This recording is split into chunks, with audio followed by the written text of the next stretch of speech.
All right, we are live according to the StreamYard program here. So, welcome to the latest live stream broadcast with myself, Adam at ArcadeHeroes.com, and joining me once again is Dustin Wilcox from Wilcox Arcade. How are you doing, Dustin? I'm good, and thank you again for having me on. It's always fun. Sure. I'm more than happy to do so. I enjoyed our last time, even though last time was far less scripted and a lot more impromptu, but I think managed just fine. Hopefully everybody can hear me fine. I hear you fine. And so if there are any problems, I guess, in the broadcast, then just let us know. But otherwise, as the title of this mentions, we are going to talk about arcade ports, and this is something that came up recently. Mainly when I posted direct capture footage from Gimmick Exact Mix for the X Arcadia. And obviously there are a lot of passionate fans for Gimmick out there, and I knew off the bat, because this happens pretty frequently with anything that gets a little popular, is people start asking for arcade ports. And explaining why the chances of getting an arcade port aren't as high as you might expect. Kind of brought this all up, and I know you wrote an article about this too. I mean, what have you generally thought about arcade ports? Yes, so in my article, I specifically focused on the phenomenon of port begging, as it's often called, and I wanted to focus on that because it's something that it kind of conflicts a lot of people. Yes, we'd like to bring the games home, and yes, there are a lot of people asking for the games to be brought home, but it's not always necessarily realistic. So I just wanted to outline why that was and why I would still like to see home ports if it is all possible by providing my own suggestions at the end. Mm-hmm. Okay. Well, we will definitely talk about that. And so I think probably to start, it's good for us to get into a little bit of history. I mean, we don't want to spend a lot of time on that, of course. And of course, anybody watching this live, if you have comments, anything you'd like to interject, feel free. Watching the chat here. But yeah, I mean, arcade ports have basically been a part of the industry since the 1970s, as the Atari 2600, when it launched with Kombat, that was essentially a compilation of several different arcade games like Tank and Jet Fighter. And so that was one way to easily draw in people that already were familiar with arcades and the video games there, but wanted to have them at home. And for the longest time, from the 70s, 80s, and 90s, up to maybe a little bit after the early 2000s, arcade ports were one reason that you bought a game console. And I've got quite a few examples. I got a couple, if I can situate my hand right, behind my head here, a couple of Atari 2600 ones. Got Soul Calibur on the Dreamcast and Rush 2049, Primal Rage, and Skydiver for the Atari 2600, Road Blasters for the NES. I have a bunch more. I'm sure you have a number of arcade ports lying around too.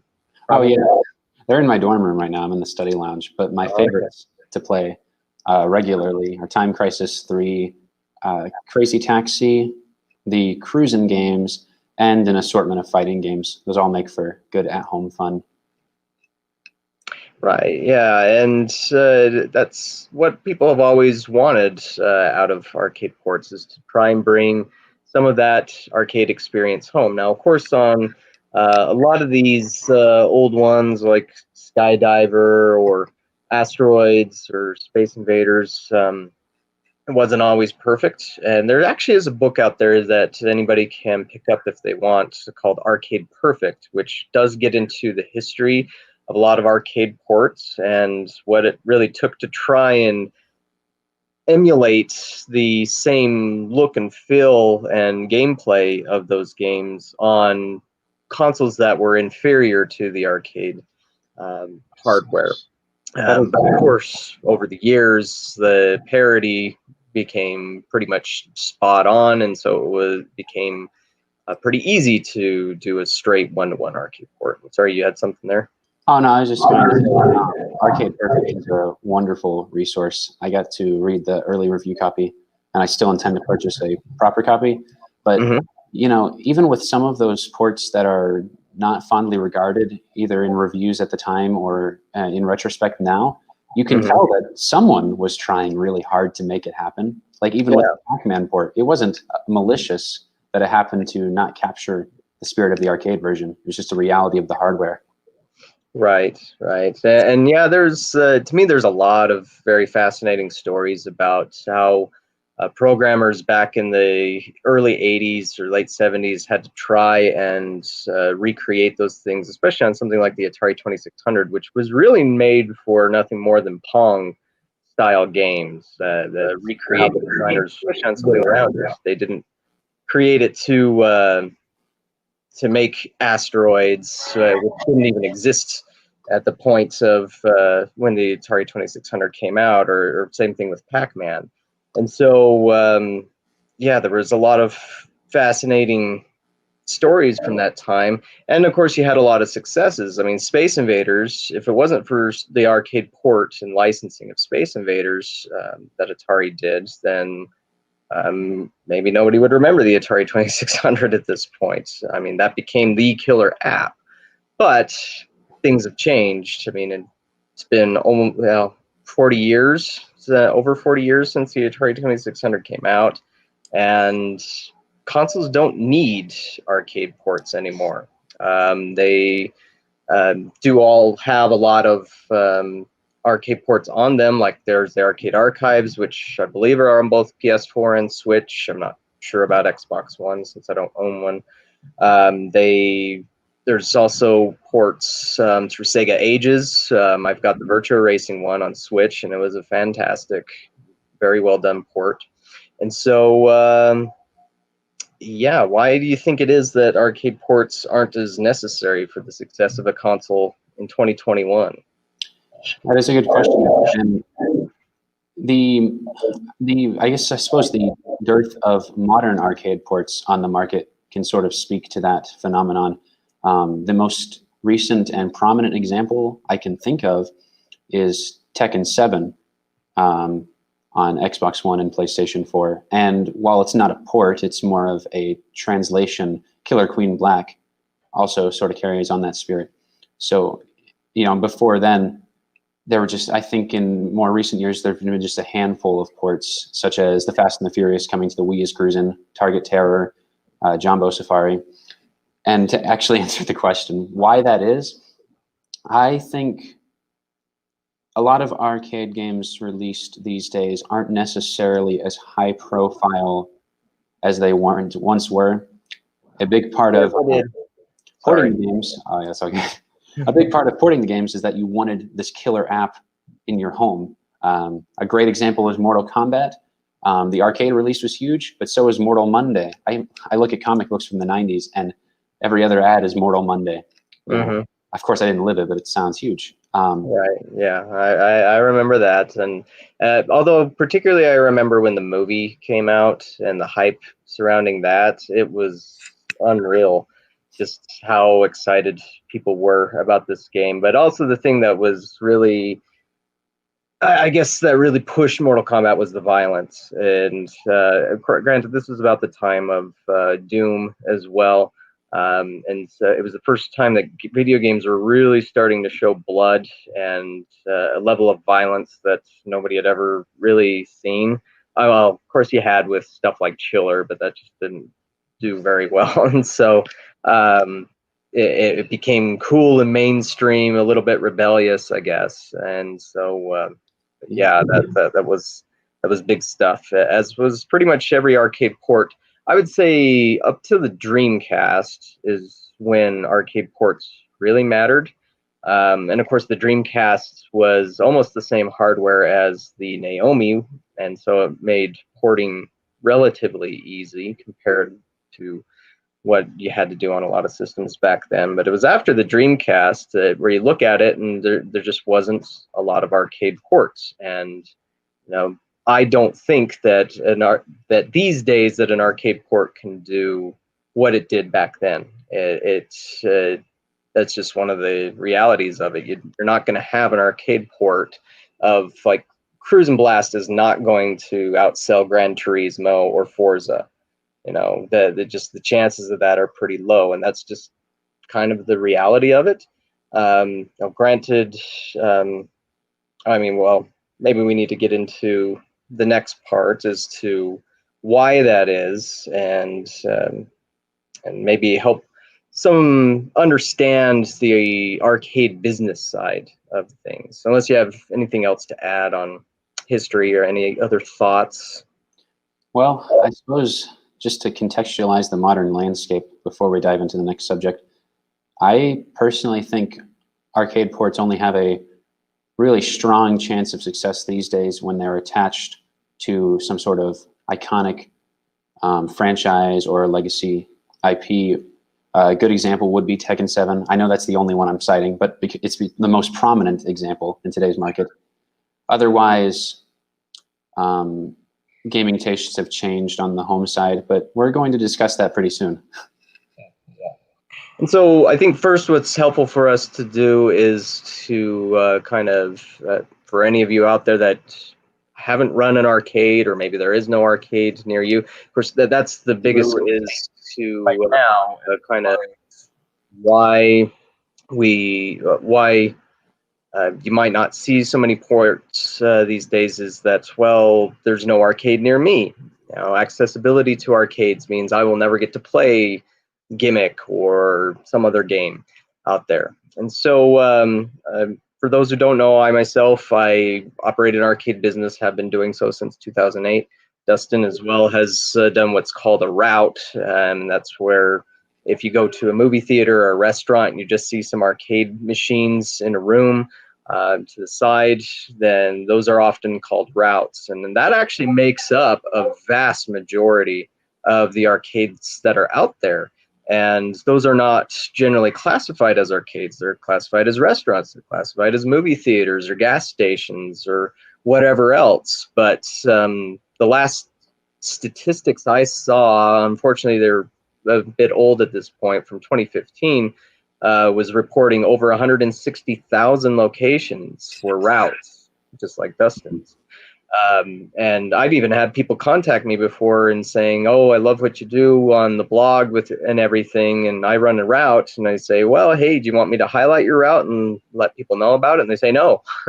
And oftentimes because it's not really promoting their business, it's promoting somebody else's, or they don't need the attention or whatever other reason.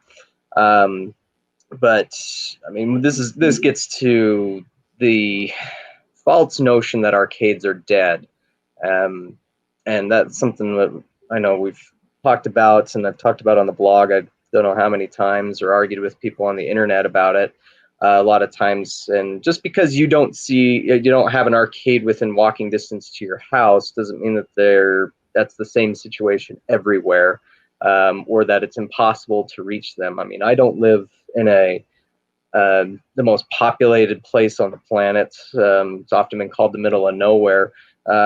Granted, I'm not rural, but Salt Lake City, I guess somewhere in between. But still, it's easy for me within 15 minutes of driving to encounter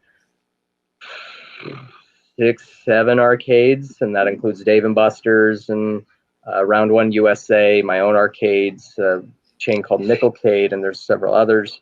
But again, I know that it's not accessible to everybody, and that's the main problem as to why people would want arcade ports. But I mean, arcades, for them to exist like people want them to, which is the romanticized version of the 1980s, the arcade from Tron or any other 80s movie where you see, or RoboCop or whatever, or that was RoboCop 2. Where people just went and played video games. They didn't go and play ticket redemption. They played video games. But you have to ask yourself, why did arcades start switching over to ticket redemption games? And how would you answer that, Dustin? Why is it that so many arcades did that? Well, as someone who has, I suppose, only has recollection of about 13 years of arcades, given my age, what it seems to me, retroactively speaking, or retrospectively speaking, is that the ticket redemption, the influx of ticket redemption, was a direct response to the volatility of the market at the turn of the millennium. In the year 2000 and 2001, the market saw, I think, what you've dubbed a great shakeup. A lot of Japanese companies pulled out of the US as far as distributing arcade games. Big names like Midway closed their coin-op divisions just in general. And that had some long-reaching effects. I always feel that ticket redemption is a safe option for arcades. That's how I like to describe it. And we're still seeing that today. You know, an arcade being comprised mainly of ticket redemption is a safe option if you want to ensure that that you stay in business. However, not just the financial implications, which we're seeing right now with COVID-19. I think as far as the games themselves go, a lot of the most dedicated core gamers sort of drifted to consoles as it became more cost effective and all the major titles started releasing console first, or the ports were on par with the arcade versions. And ticket redemption just sort of differentiates itself from a video game, which is a little bit harder to differentiate from its home counterpart, especially now that graphics aren't really a selling point in arcades. So that was a long-winded way of saying financial reasons and software reasons. That's fine.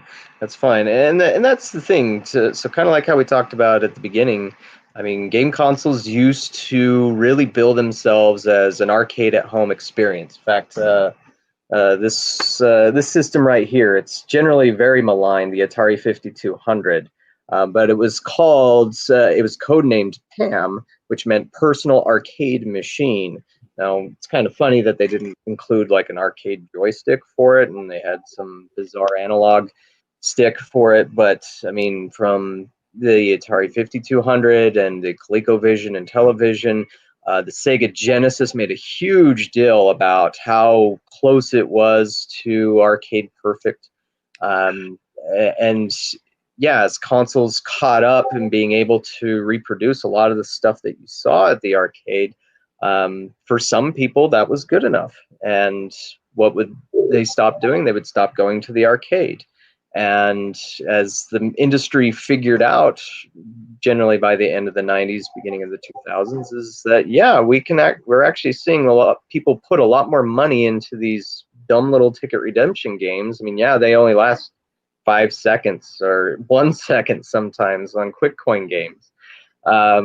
But people shove tons of money into those, but they're not shoving a lot of money into the video games anymore. And I think that a lot of that had to do with the fact that most of those games were available at home, or people assumed, well, it might not be at home yet, but it will be soon. You know, like I loved Rush 2049 at the arcade, and it didn't surprise me that an arcade port for the N64 and Dreamcast came along not long after that. It wasn't perfect, but you know, if it's good enough, then that often made it so that people that would be putting money into the machines would just buy the home version. And so some of the realities of the arcade business is that you know, it is a business. It has to make money to pay all of its bills, and that's something that stresses me out plenty, especially now. You know, because I've got rent, I've got wages. Those are my two biggest expenses, and that's before I get to pay myself. Electrical costs are really high, insurance, taxes, maintenance, cleaning products, all those little things. So there's a lot of bills you have to pay to be able to keep the doors open. And then, of course, the games themselves are not cheap. The average cost is probably about $7,500, but we've been seeing a lot of trends up to the pandemic of that going even higher. Anything with VR attached to it, it's easily minimum $30,000, if not 50 or $100,000. If you've seen the Hologate VR system out there, those things are around $100,000, and that's why it costs you like, I don't know, $10 a play for so many minutes. Or I haven't really looked at playing one since out in public, since I play at trade shows. But yeah, it's not a cheap business. And so how do you bring people in the doors? Like with your route, what made you choose the games that you chose? So I suppose initially it was mostly what I could find at a good price, you know. However, I was afforded opportunities to be picky, and I tend to choose titles either I enjoy and know to be fun, or titles that are well regarded in general. Or I guess a third point, ones that I think could be interesting if I could find the right place and sort of spark interest. So let's start with ones I like. Vanity purchases, I guess. Target Terror is a good example of this. It was not a poor earner when it released. I believe it earned a silver award at one of the AAMA trade shows back in the day.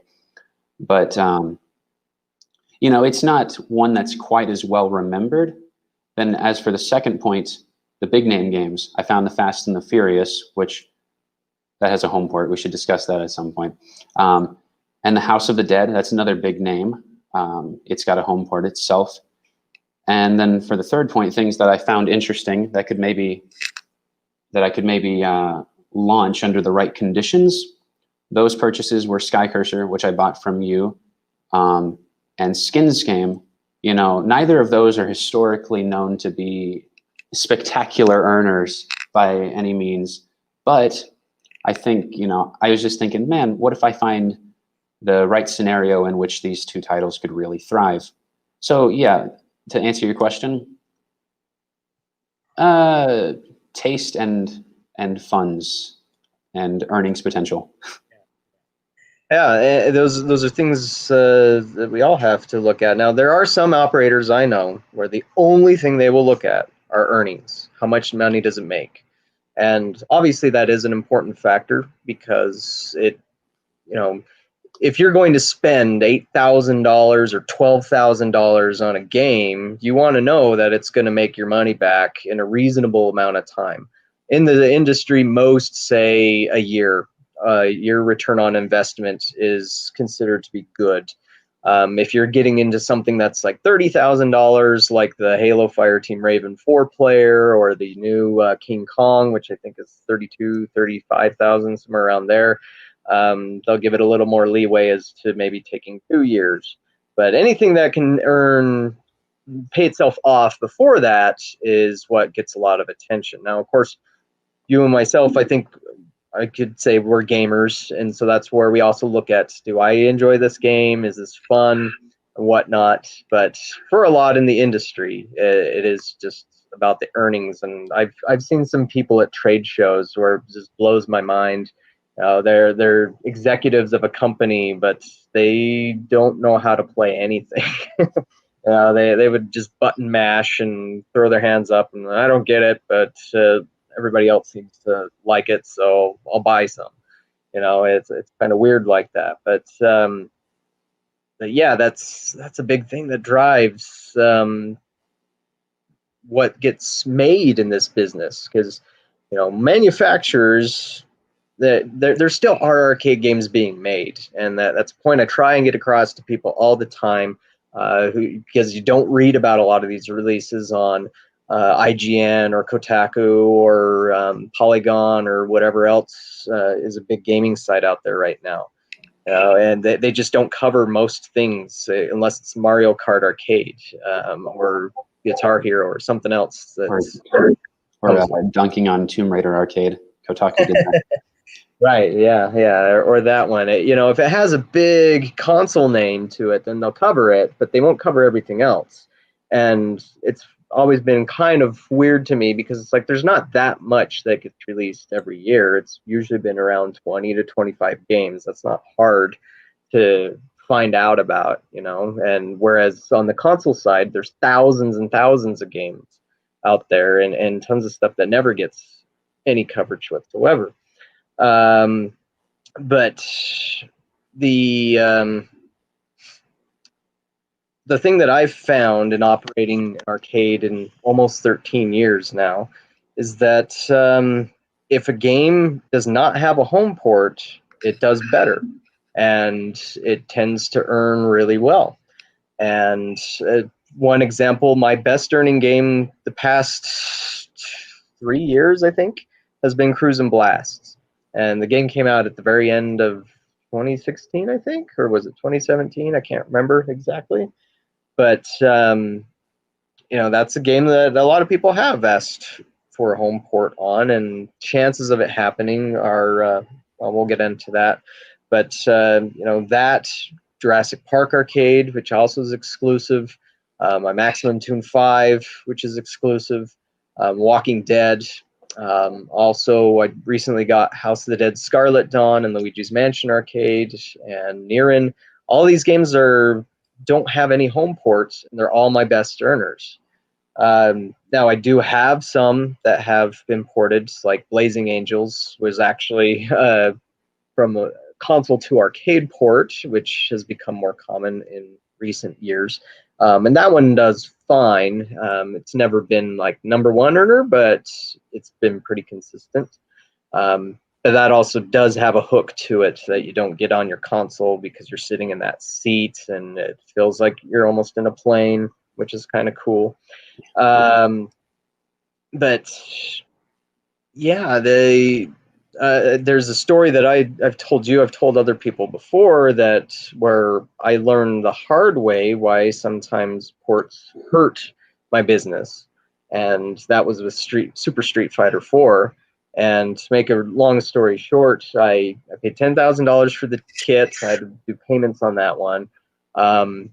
When I ordered it, Capcom had claimed, Yoshinori Ono, I think his name is, had said, we're not doing a home port of this. And so I felt confident, okay, we can go ahead and get this.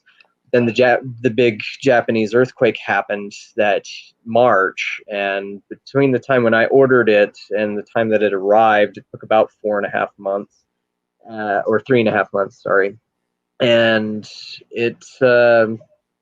that's when Capcom changed their minds, and yeah, I had the game exclusive for a month and a half. It was amazing. It made over $2,000 in about 30 days, which I've never seen on anything else.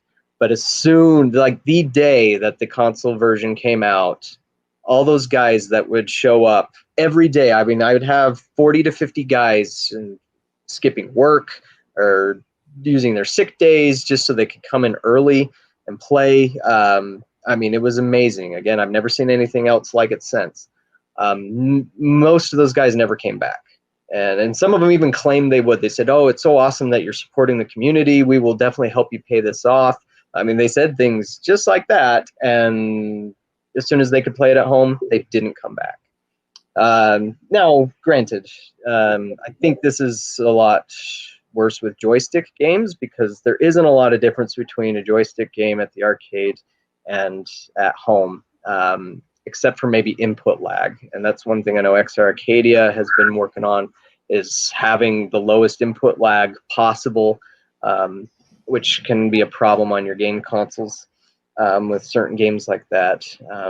But then games like Cruisin', Target Terror, Blazing Angels, and any driver, any light gun game instantly stands out just because it has that unique control to it and makes it a little bit more unique in that situation.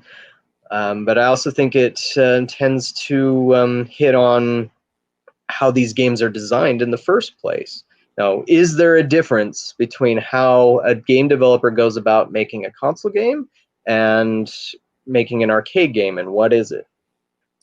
Well, that's a good question because, it's true that not every console port of an arcade game has automatically doomed the arcade version. Good examples would be the original Fast and the Furious. Its home port came out 2 or 3 years later, and that game still earns remarkably well, as I have seen for myself.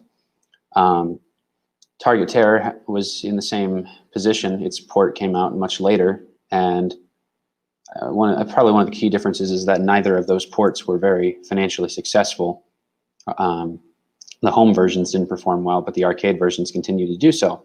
And it is, if you play the home versions, they are basically just the arcade game on a disc at home.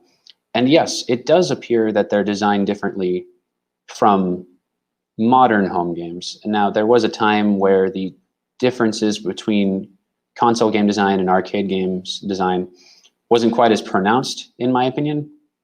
But nowadays, I'd say the biggest difference by far is that arcade games are much shorter, whether it's a campaign or just in terms of content quantity. Arcade packages aren't quite as robust as what you can buy for consoles, and there's a very real reason for that. But yes, I'd say that's the biggest difference in design, is the length of the games, which is probably why they're not so appealing at home these days. Right, and that's the thing that I try to explain to people when I see people saying, "Oh man, I really want this game at home," and it's great to have that passion, but at the same time, I think a lot of people don't realize some of these games they weren't designed to be sitting down with for 100 hours. You know, Cruise and Blast only has 5 tracks. That gets kind of old fast. Like I love the Virtua Racer game that I have on my Switch that I mentioned. I almost never play it, though. It's only 3 tracks. And yeah, you want to practice and get better at it, but still, it's just not, you can't spend as much time with it, or you don't find yourself spending as much time with it as you might on a game that was designed for a console experience and trying to get all of those hours out of it. Because, again, an arcade, while you can have a really well-designed game that is able to bring you back over and over again with that replayability, and you can spend hours and hours on it. Like I heard of people that did so with H2 Overdrive and trying to get the new ranks, or I think the top rank was Fleet Admiral, and that take 600 credits or something like that, I think, to reach. Or Gauntlet Legends, that was always one of my favorites. I always loved coming back to that one. But I put ridiculous time in Superbikes and Dance Dance Revolution Ace. Yeah. Those two games. Yeah, I mean, it is possible with a well-designed game, but again, those games are made to entertain you as much as possible within as short amount of time as possible. And that just doesn't always translate really well over to home. Or at least it doesn't translate in the amount of numbers that are needed to make financial sense. Like one thing you said earlier was that Target Terror and Fast and Furious home ports were not financially successful. That same rang true for Outrun 2 for Sega, as well as Jambo Safari. In fact, a lot of people don't know this. Jambo Safari almost caused Sega to go bankrupt because they had one fan saying, "Oh man, you guys should really do a port of that." And the executive listened to that. They produced a bunch of copies, and most of those copies didn't sell. Now, granted, today I think there's a little less risk in that you can just do digital releases, so you don't have to do that expense of pressing discs and all of those materials and everything. But still, if you're designing a game, every game that's released out there, it has some risk going into it. It takes time to develop. It takes money to develop. Obviously, that's also reflected in the quality of the game. The more time and more money that went into it, the better it is. But a lot of these companies that have gotten burned on their ports in the past, that's one reason why they don't want to commit more resources to it, is because they don't want to go out of business. And that's another thing, too, is if the arcades were truly dead and nobody was making arcade games, then you would never get games to port in the first place. And so trying to say that arcades need these games, but I think we might have mentioned they need time in the arcade. They need enough time so that they can pay themselves off. Also make some profit for the arcade operator, because like I mentioned at the very beginning of the stream, I got a ton of expenses. It takes thousands of dollars a month to run an arcade, and that's before you turn any profit. And right now, that's even harder than ever. And so we need anything that can bring people into the doors. And personally, I don't want that to be ticket redemption. I've always resisted that being ticket redemption. But 99% of the people out there in this business don't feel the same way. They're just like, hey, if it makes me tons of money, I will take it. And that's why you see so much ticket redemption out there. But we do have a comment here from Mark Exists about that. Short length only applies to Western arcade games. Stuff like Japanese racing games have campaigns comparable in length to console games. Oftentimes, yeah. Like stuff like Initial D and Maximum Tune definitely fit that, but I think a lot of the time in more recent Daytona and Dead Heat Street Racing, Superbikes 3, Superbikes 3 isn't Japanese, but some of the Japanese ones have been cutting back on that. In a way, it's to save costs, because again, it does take a lot of money to develop these games. I'm not at liberty to say how much the licensing and upgrades for Maximum Tune 5 are, but I was kind of blown away when I heard just the licensing costs alone, were a ton of money. And it's hard to always come up with that. And so that's where you've seen a lot of developers kind of pare back on how much content. It's like, yeah, we wanted Cruise and Blast to have 28 levels like Supercars did, but it only came with 5 levels, and I think a lot of that is just borne out from you have to balance your costs and be careful. But I guess my comment more so is meant to contrast the standard length of console games in the past versus now. Since I have a Nintendo 64, I've played a lot of games from that time when console ports came out 9 months to a year after the arcade versions, and it's less glaring to play something as short as Gauntlet Legends or Cruisin' USA on a console that also has Star Fox 64 and numerous other 3 or fewer hour games. Whereas once we got into the PS3 era, something like Time Crisis 4, even with all the content they added into the home version, doesn't quite match up with something like The Witcher 3, which granted there were years in between those games, but they still kind of demonstrate the differences in era. Yeah. I mean, it's changed people's expectations. And so, I mean, every time there's been a majorly hyped release and people get their hands on it, they've paid $60 for the game, and then it's over in like 10 hours. Or there was one it was some sort of narrative-driven action game based in the 1800s. I think it was for the PS3 or the PS4. The one that's too much like Uncharted. Oh gosh, what's that called? I know what you're talking about. Yeah, I can't remember what it's called. I think it had something about 1800s in the name, and I think it had something to do with vampires. I never played it, but I remember there was this massive hype campaign, and then it came out, and people were kind of upset because it was over in like 17 hours. Was it The Order 1886? Yes, that was it. And maybe I'm wrong on exactly how long, but I remember distinctly hearing how many people were upset by how soon it was done. And that's the thing, is like most arcade games, they're done a lot faster than that. If your whole goal is just to play to get to the end, or a lot of them don't have the story mode, or of course, granted, a lot of arcade ports, at least to the late 90s and early 80s, would have an included story mode in them. And build on it. Or actually, I think, didn't the Soul Calibur on the Dreamcast have something like that? I think it's been a while since I played that. But yeah, it's just, I mean, it's hard to say until you have one of these machines in your house. And that was the first thing that shocked me. My very first arcade game was in 1942, and I paid $250 for it.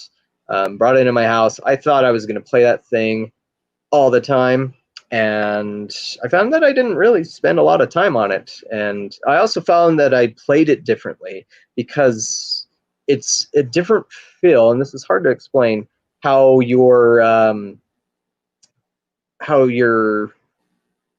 you play is different when a quarter is on the line versus unlimited credits. And I kind of like the feeling of having that credit on the line. I think it makes me more focused and it makes me play better than when I just have unlimited credits for these style of games. Yeah. And I mean, for me, not to veer us off course, but I mean, I guess I'll mention how I feel about playing arcade style games at home. I actually really like games of shorter length because I'm more inclined to play them again. They're not just done once I've completed them. And that's why arcade games, even the ones I own, are so appealing to me to replay over and over again, because it's like listening to an album, which I that's part of why I buy CDs, is the value's there for me because I listen to them so much over and over again. And an arcade game's the same sort of 45-minute extremely fulfilling experience that doesn't wear on me over time. I wholeheartedly agree with that. That's what I love about arcade games, is because of the way they're designed, because they have to be designed for this style of gameplay in a public setting, creates something special and something that doesn't always translate perfectly over to the home console. And there's another aspect of that too, and that's the social aspect. You know, like I do have Killer Queen Black on the Switch, and it's fun, but I would rather play that on the arcade where you have 9 other people to play with right there, and not over the internet, but right there. It's a much different feeling, especially when you win a match and you have that interaction with your team and the opposing team right there, as opposed to, yay, I won online against people that I don't even know who they are. I can't get that reaction. I can't hear them. Or if I can, it's broken up, or they have the internet anonymity filter on, and so they start cussing or whatever. And, you know, people are usually a lot more well-behaved in an arcade environment by what I've seen over the years. Well, then I have a question for you. Now that we are starting to get to the section of the stream where we discuss how we can make home ports make sense in the landscape, since we've already discussed a number of other factors, I want to draw a comparison real quick and get your thoughts on it. Movies that are released to theaters are just the films. The only difference is you're watching them with crazy surround sound setups on a huge screen with a bunch of other people in the room. Sometimes the movies don't have all the content that the home release does. You know, maybe missing a few scenes that are added to the Blu-ray cut or whatever. And in addition to that, the home releases tend to have special features, if not a bunch of special features, that further differentiate it from the theatrical release. Yet for some reason, people are still very willing to see films in theaters and then purchase the better version at home for their homes. Whereas with arcade games, I feel like that was sort of the mentality in the 80s and 90s, where you'd play the game in an arcade and then the home version may not have been as pretty, but it had a lot of extra stuff to do. And that worked for a while, but now it seems that model doesn't work. So why do you think it's no longer possible to get that sort of excitement out of the home releases when movies do it all the time? I guess is my question. Well, I think it's because so much of the mainstream gaming press still treat arcades as dead, or so niche, or they only exist in Japan, and so it makes it so that the way that word of mouth and advertising of arcades has changed. Now, obviously, it should be a lot easier to promote arcades via word of mouth via the internet, than it was back in the 90s. But I think that's one of those things that maybe has been a little bit lost in the culture or society as a whole, because as a whole, our society still understands the value of going to see a movie. And the director of the upcoming Dune movie, Denis Villeneuve, I think is how you say his name. Um, he pointed this out because he was very upset when he found out that Warner Brothers was going to release all of their movies on streaming and in theaters at the same time. And he explained this in a way that I found does apply to arcades. Just like you said, is that movies have always been kind of a communal experience, a social experience. And arcades are like a social gaming experience. They're like the very first form of esports. They're the very first form of social media in a way, that existed in gaming. And that's just something a lot of people have forgotten about. I mean, I have seen every single week at my arcades. Like, I have a Pac-Man Battle Royale. It's a super simple game, but I see more emotion come out of that game. People screaming, clapping, having the greatest time, just because I mean, yeah, it's a super simple game. It's really just Pac-Man where you eat each other, but it's so much fun for them to have on.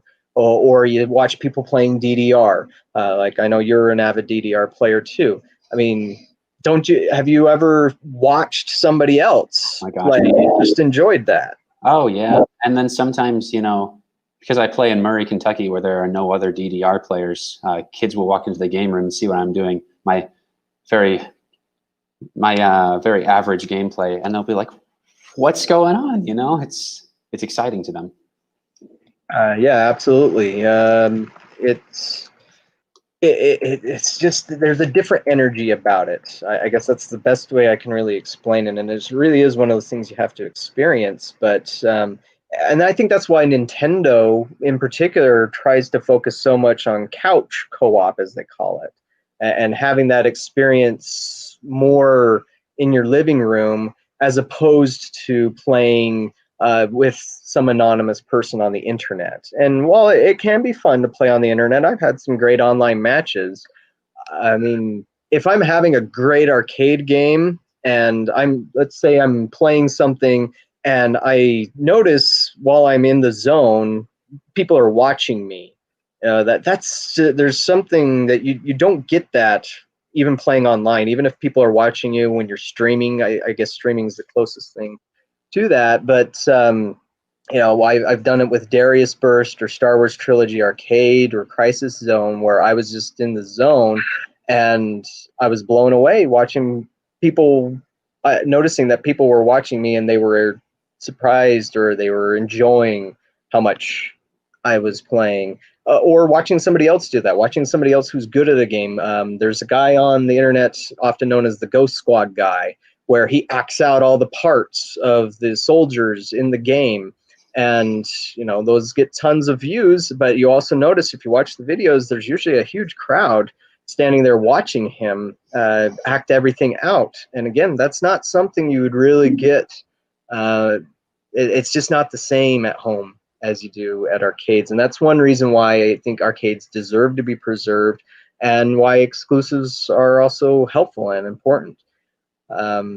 Anything to add to that?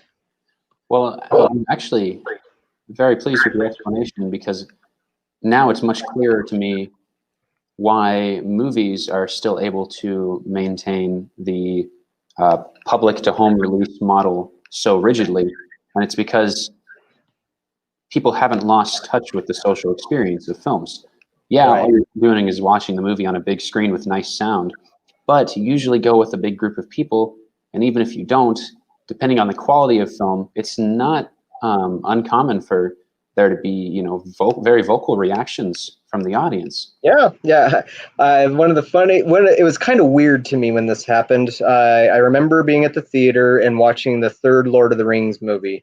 My dad was sitting next to me, and he's usually a bit more reserved and everything.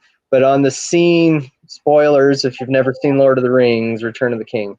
But when the princess lady who's disguised as a soldier cuts off the Nazgul's head. He started clapping and shouting. He's like, yeah, you know, it was just one of those emotionally impactful moments.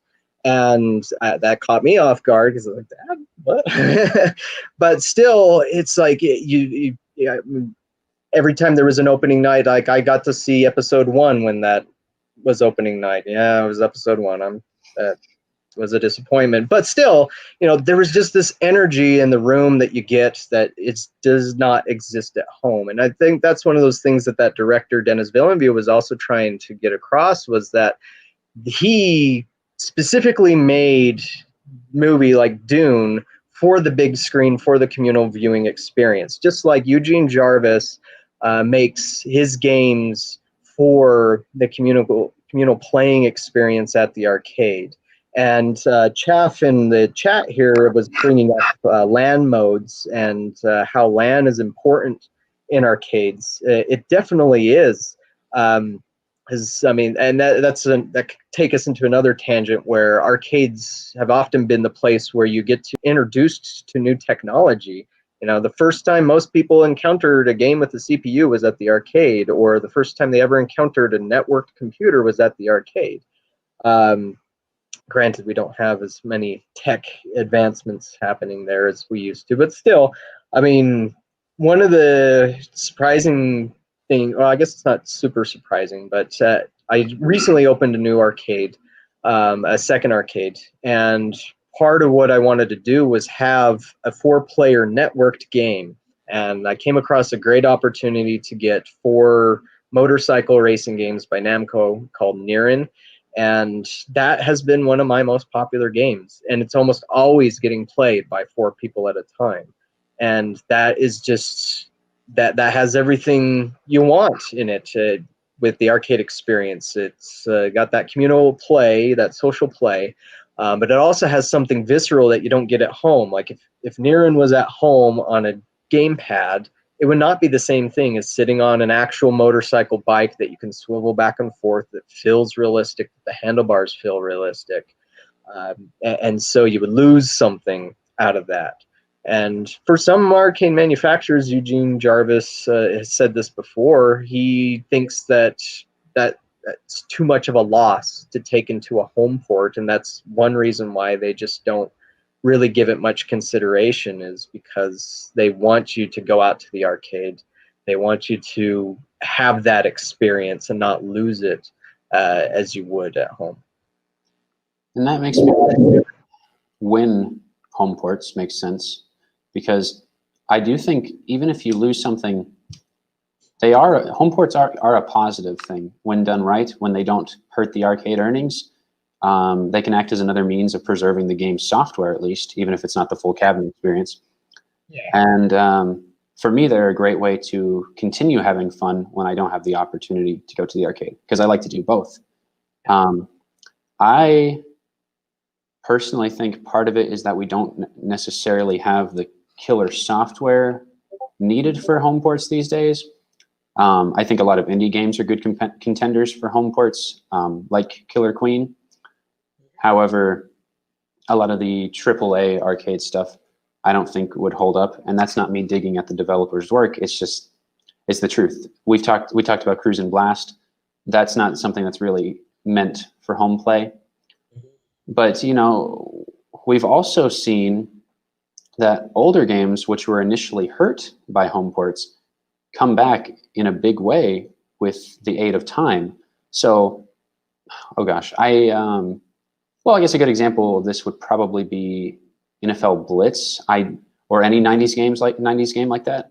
I wasn't there to witness if earnings were hurt by their home ports, but I imagine they were to some degree. However, those games are now highly sought after for arcades, because people remember them fondly and want to play them in their place of origin once again. It took a long time, but now the earnings make sense for those games again. Yeah, and that's the thing that I want to get across. I'm not saying that there should never be any arcade ports ever again.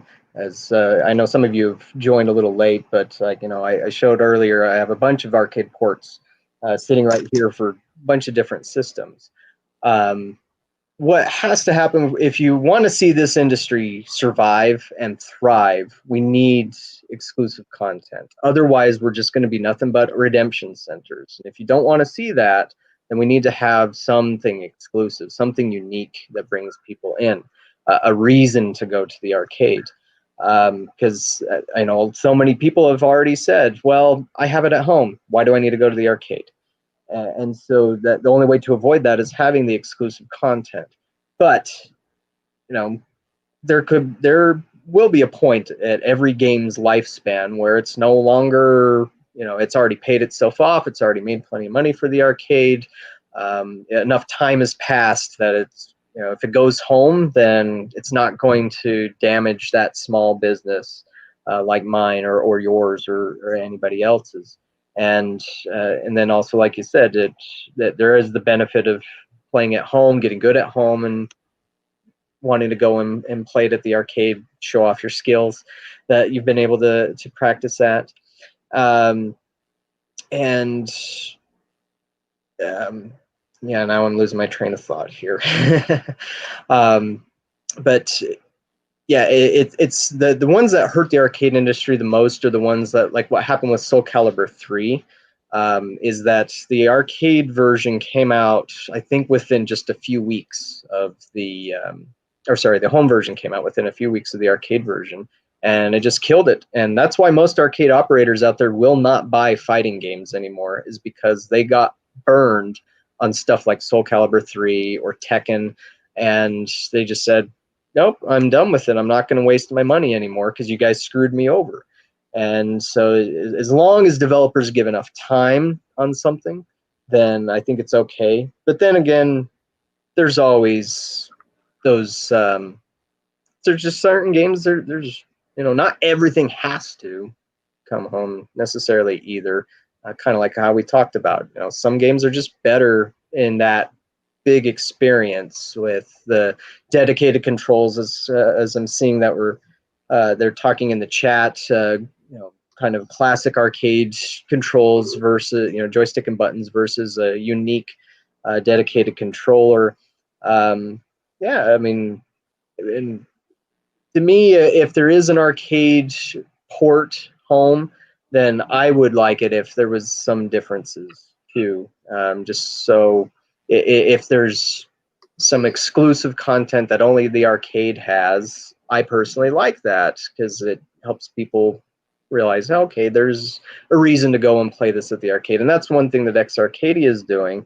And I know that's upset a lot of people, is, pretty much everything on the X Arcadia at this point is a port from console to arcade. And so that, but they have exclusive content added to it. Sorry, I was just also reading the chat here. But so Jeff wants me to elaborate on, so yeah, so like, as everybody probably has noticed, if you've gone to an arcade in the past 5 to 10 years, you probably haven't seen a lot of one-on-one fighting games, Street Fighters and Tekkens and stuff like that. And so it really was born out of the mid-2000s of Soul Calibur 3, Tekken, Street Fighter 4 Arcade Edition, where the development companies on these just they were listening to their fans, and all the fans were demanding a home port, and so that's what they gave them. But the problem is in the arcade business, the first customer of the arcade developers is the operator, somebody like me who operates an arcade. And because of that, none of the operators wanted to buy anymore. It was seen as too big a risk. If you weren't here for the beginning of the stream, I mentioned how I bought a Super Street Fighter 4 Arcade Edition game, and I bought that in part because Capcom at the time when I made my purchase said, this will not be on consoles. We're calling it Arcade Edition because it's going to just be Arcade Edition. But vocal fans made their voices heard, and the big Japanese earthquake happened, and so Capcom was looking for ways to generate whatever revenue they could, and they released it. But that kit, it was just the computer. I didn't get a cabinet out of it. Just a computer. Cost me $10,000. And, you know, it sounds absolutely crazy to say that I spent $10,000 on one game. But the reason why people like me would do that is because we hope to make our money back and make a little bit more. And had Super Street Fighter 4 been available outside of consoles for maybe probably under a year, or I would say at least a year if it was exclusive to arcades, then I would have made my money back and then some, and it would have made it worth it. But because the console version came out a month and a half after I got it, I never made my money back on it. You know, I don't even think I made half of it. As soon as it became available, most of the guys that were coming in and paying 75 cents a play for it and competing against each other, they went away. I've never seen them again. And I had to lower the price of the game down to 25 cents just to get people to play it. And my Street Fighter 2 was making more than Street Fighter 4 was.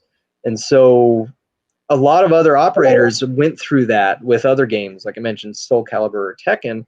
And so they just said, no, I'm not buying another fighting game because I'm not going to let the manufacturer screw me over because of that.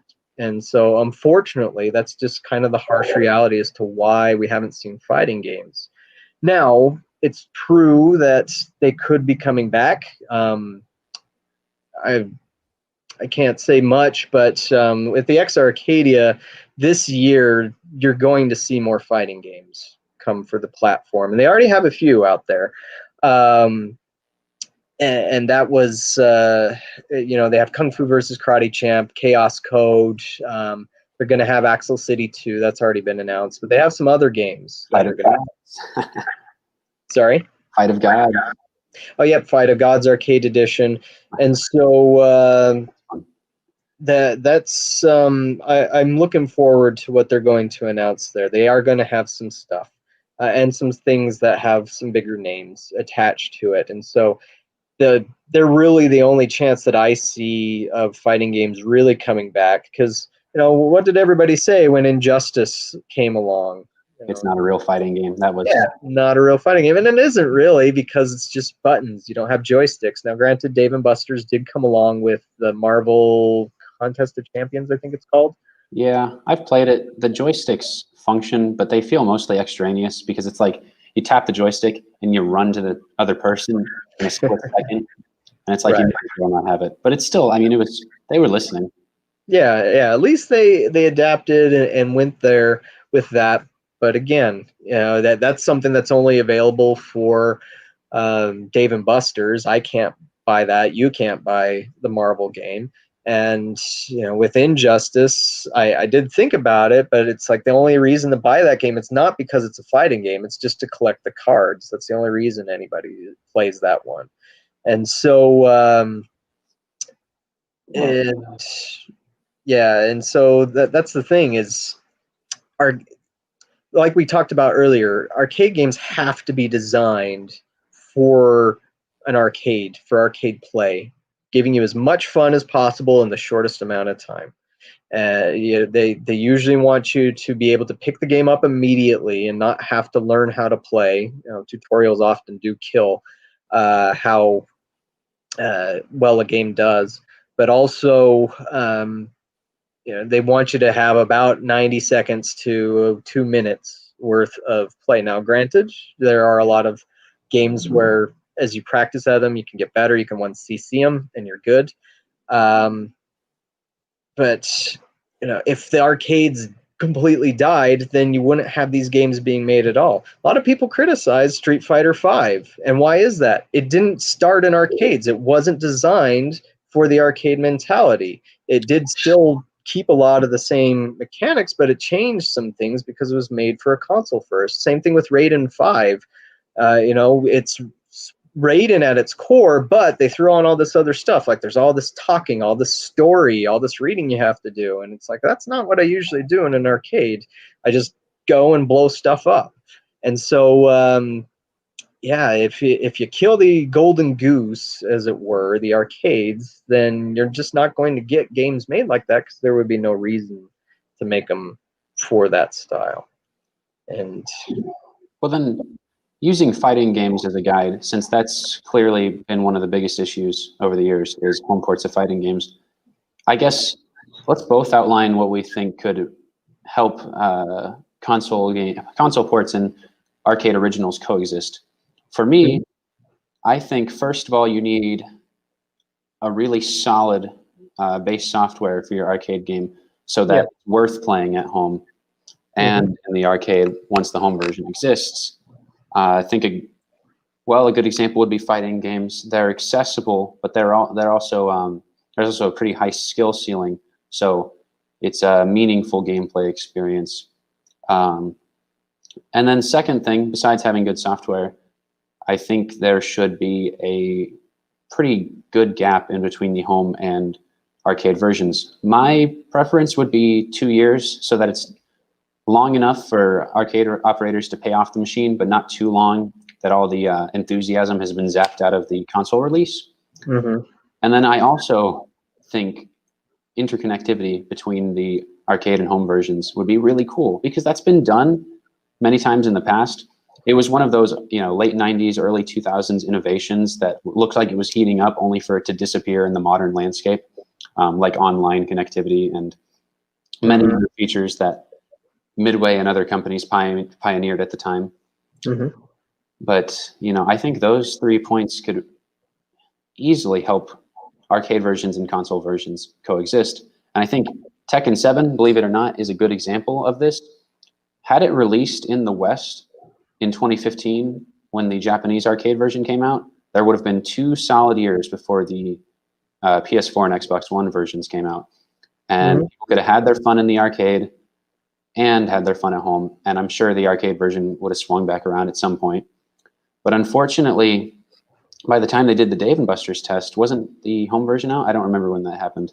I don't remember exactly, but yeah, I think it was. And and it's like, well, of course people weren't playing it then. So I think, but that was just a decision on Bandai Namco's part to not bring the game to the West until they were comfortable with it.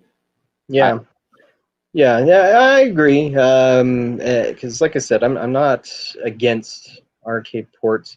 And I mean, one thing I would like to have as an arcade operator is that allow for it to have some exclusive content to it. I remember when Soul Calibur 2 or Soul Calibur came out, and each console had a different character on it. Xbox had Spawn, GameCube had Link, PS2, I don't recall. But it's like, why can't the arcade have an extra character or extra levels or anything like that? Why does it have to all be there? That would be the only thing that I would say if you do get an arcade port, if it's warranted. Because again, as we talked about earlier, money is the biggest reason. It's just because you like a game doesn't necessarily mean it's going to be a big success. And you wouldn't want a game to end up bankrupting the company that made it, like Jambo Safari almost did with Sega. But also another thing I guess I need to bring up really quick, because I forgot, is licensing. And this is something, I mean, I'm not a huge fan of licensing, but most of the arcade developers in this business are. Like, almost everything on the market these days is licensed. And even X Arcadia, a lot of those things they licensed them from the developers, and they did some reworking. Like Gimmick was licensed from Sunsoft. They did all the coding work on that and graphics work, but they did license it from Sunsoft. And with licenses, you have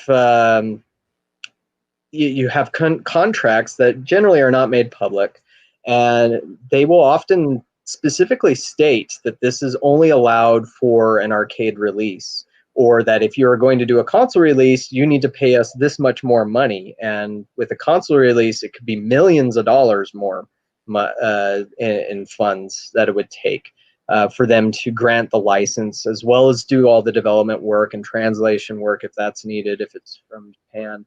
And so, yeah, it's not always clear cut, especially where I'd say, what is it, 98% of the games out there these days are licensed. And so that's just something sometimes you can't get around unless you got enough money to cover the licensor's desires. And some of them are very difficult to work with. Raw Thrills has told me multiple times, Nintendo, they work with them, but they are very difficult to work with. And like that's why you don't have as many jokes in Cruise and Blast, because Nintendo didn't always get it. And so they had to pull certain things out. And so let's see, I'm just reading some of the comments here. Yeah, Jambo Safari almost did put Sega out of business. There's an article somewhere on the internet of the girl who actually was the one who went and convinced the Sega executive to do it. I think she entitled it something like, "I almost put Sega out of business." And it was all because of the Jambo Safari port, and that executive blamed her for convincing him to do that. Let's see. So what about a solution similar to Nessica? Well, the problem with Nessica is that like Taito's tried to do this in the States. Obviously, it exists at Round One USA, but it's and Dustin, or actually, do you want to go ahead? I've been talking too much. Oh, no, it's all good. I mean, I guess the biggest issue that has probably been on Japanese operators' minds is the fees associated with using the Nessica service. I don't know what the percentage is on the revenue share, but it seems to be steep enough that if it weren't for the fact that those titles they have on Nessica are such big AAA experiences, they probably wouldn't be able to justify paying so much money to Taito. And also, just on a personal note, I don't know where the Nessica games go once the service is once the service ceases to exist. But I kind of like the Neo Geo and X Arcadia style, where you can always buy the cartridge as long as it's not destroyed. And that's been the biggest selling point in Japan. So it's like, this is one thing that us in the West really don't know much about, and that's how the Japanese arcade industry works, which is very different. And so the West still works like this, where we'll get a dedicated game like Walking Dead or Halo Fireteam Raven or House of the Dead, whatever. And when I buy that game, I've got it. I don't have to pay Sega or Raw Thrills any fees. Now there is an exception to that. If I was to, if my Big Buck Reloaded, there are fees with that being connected to the internet, because they have tournament features and cash play and all that stuff. So I do have to pay a fee to them every month to use that online. Golden Tee is the same way. And in the past, there have been some different ones that are like that. In Japan, until the X Arcadia came along, for basically the past decade, from I think the last release where you could just buy a circuit board and you owned it, you didn't have to pay anybody revenue share fees. Sorry, Golden Tee does have fees for the live version, not the home version, but the live version, yeah, you do. But in Japan, I think Akai Katana by Cave was the last thing you could just buy and not pay anybody any fees for. So in the United States, most of your games are like that. I don't have to pay revenue share fees to almost anybody. But if I was in Japan, almost every game you have to pay a revenue share fee on. And so that's Nessica, that's Sega's All.net Plus Multi, that's Bana Passport, that's Konami's E-Amusement. And so with that, it becomes really difficult to make money, because, again, you have all those costs. In Japan, they still have to pay rent, they have to pay wages, they have to pay insurance and taxes and all this other stuff. And then they have to pay revenue share fees. And so like every 100 yen that goes into a Japanese game, the arcade operator's not getting all of that. And that's become kind of egregious on some games. There was a really awesome looking game over there called Starwing Paradox, I think it is, where you're sitting in the seat and it's like you're a flying mech and you blast stuff and it moves around and it has a separate touch screen. It's really awesome. But Square Enix wanted $50,000 per unit on that, plus revenue sharing fees for as long as you operated it. And I think they were something like 30 to 40%. It was freaking crazy. And so, yeah, the fees, that if you've heard stories about the Japanese arcade scene struggling, it's mainly been because of these fees, and they get ridiculous. And sometimes you're paying it to Taito, sometimes you're paying it to Taito and the developer, and so it's basically a three-way split. Like from what I've been told personally, that Taito ate it on the new Samurai Showdown and Street Fighter V. That they spent a lot of money on those, and they haven't made enough even off of the fees. And again, that kills Japanese operators, especially now during the pandemic. I mean, Big Buck, at least they did. Actually, both Bandai Namco and Raw Thrills did temporarily cancel fees for Maximum Tune 5 and Big Buck. And so, but yeah, like Dustin, like you said, that is one big problem is if these services go down, where are the games? They're probably lost, and so, yeah, I mean, is there a possibility to have an online store for operators? Maybe. I mean, Nexa Arcadia is the closest thing we have to anything like that right now. But they're all physical cartridges. But I think the main reason why you're probably not going to have a lot of online store solutions for that is security. Because unfortunately, almost everything that gets released here, there's some company in China trying to copy it. And I've seen a lot of weird copies out there.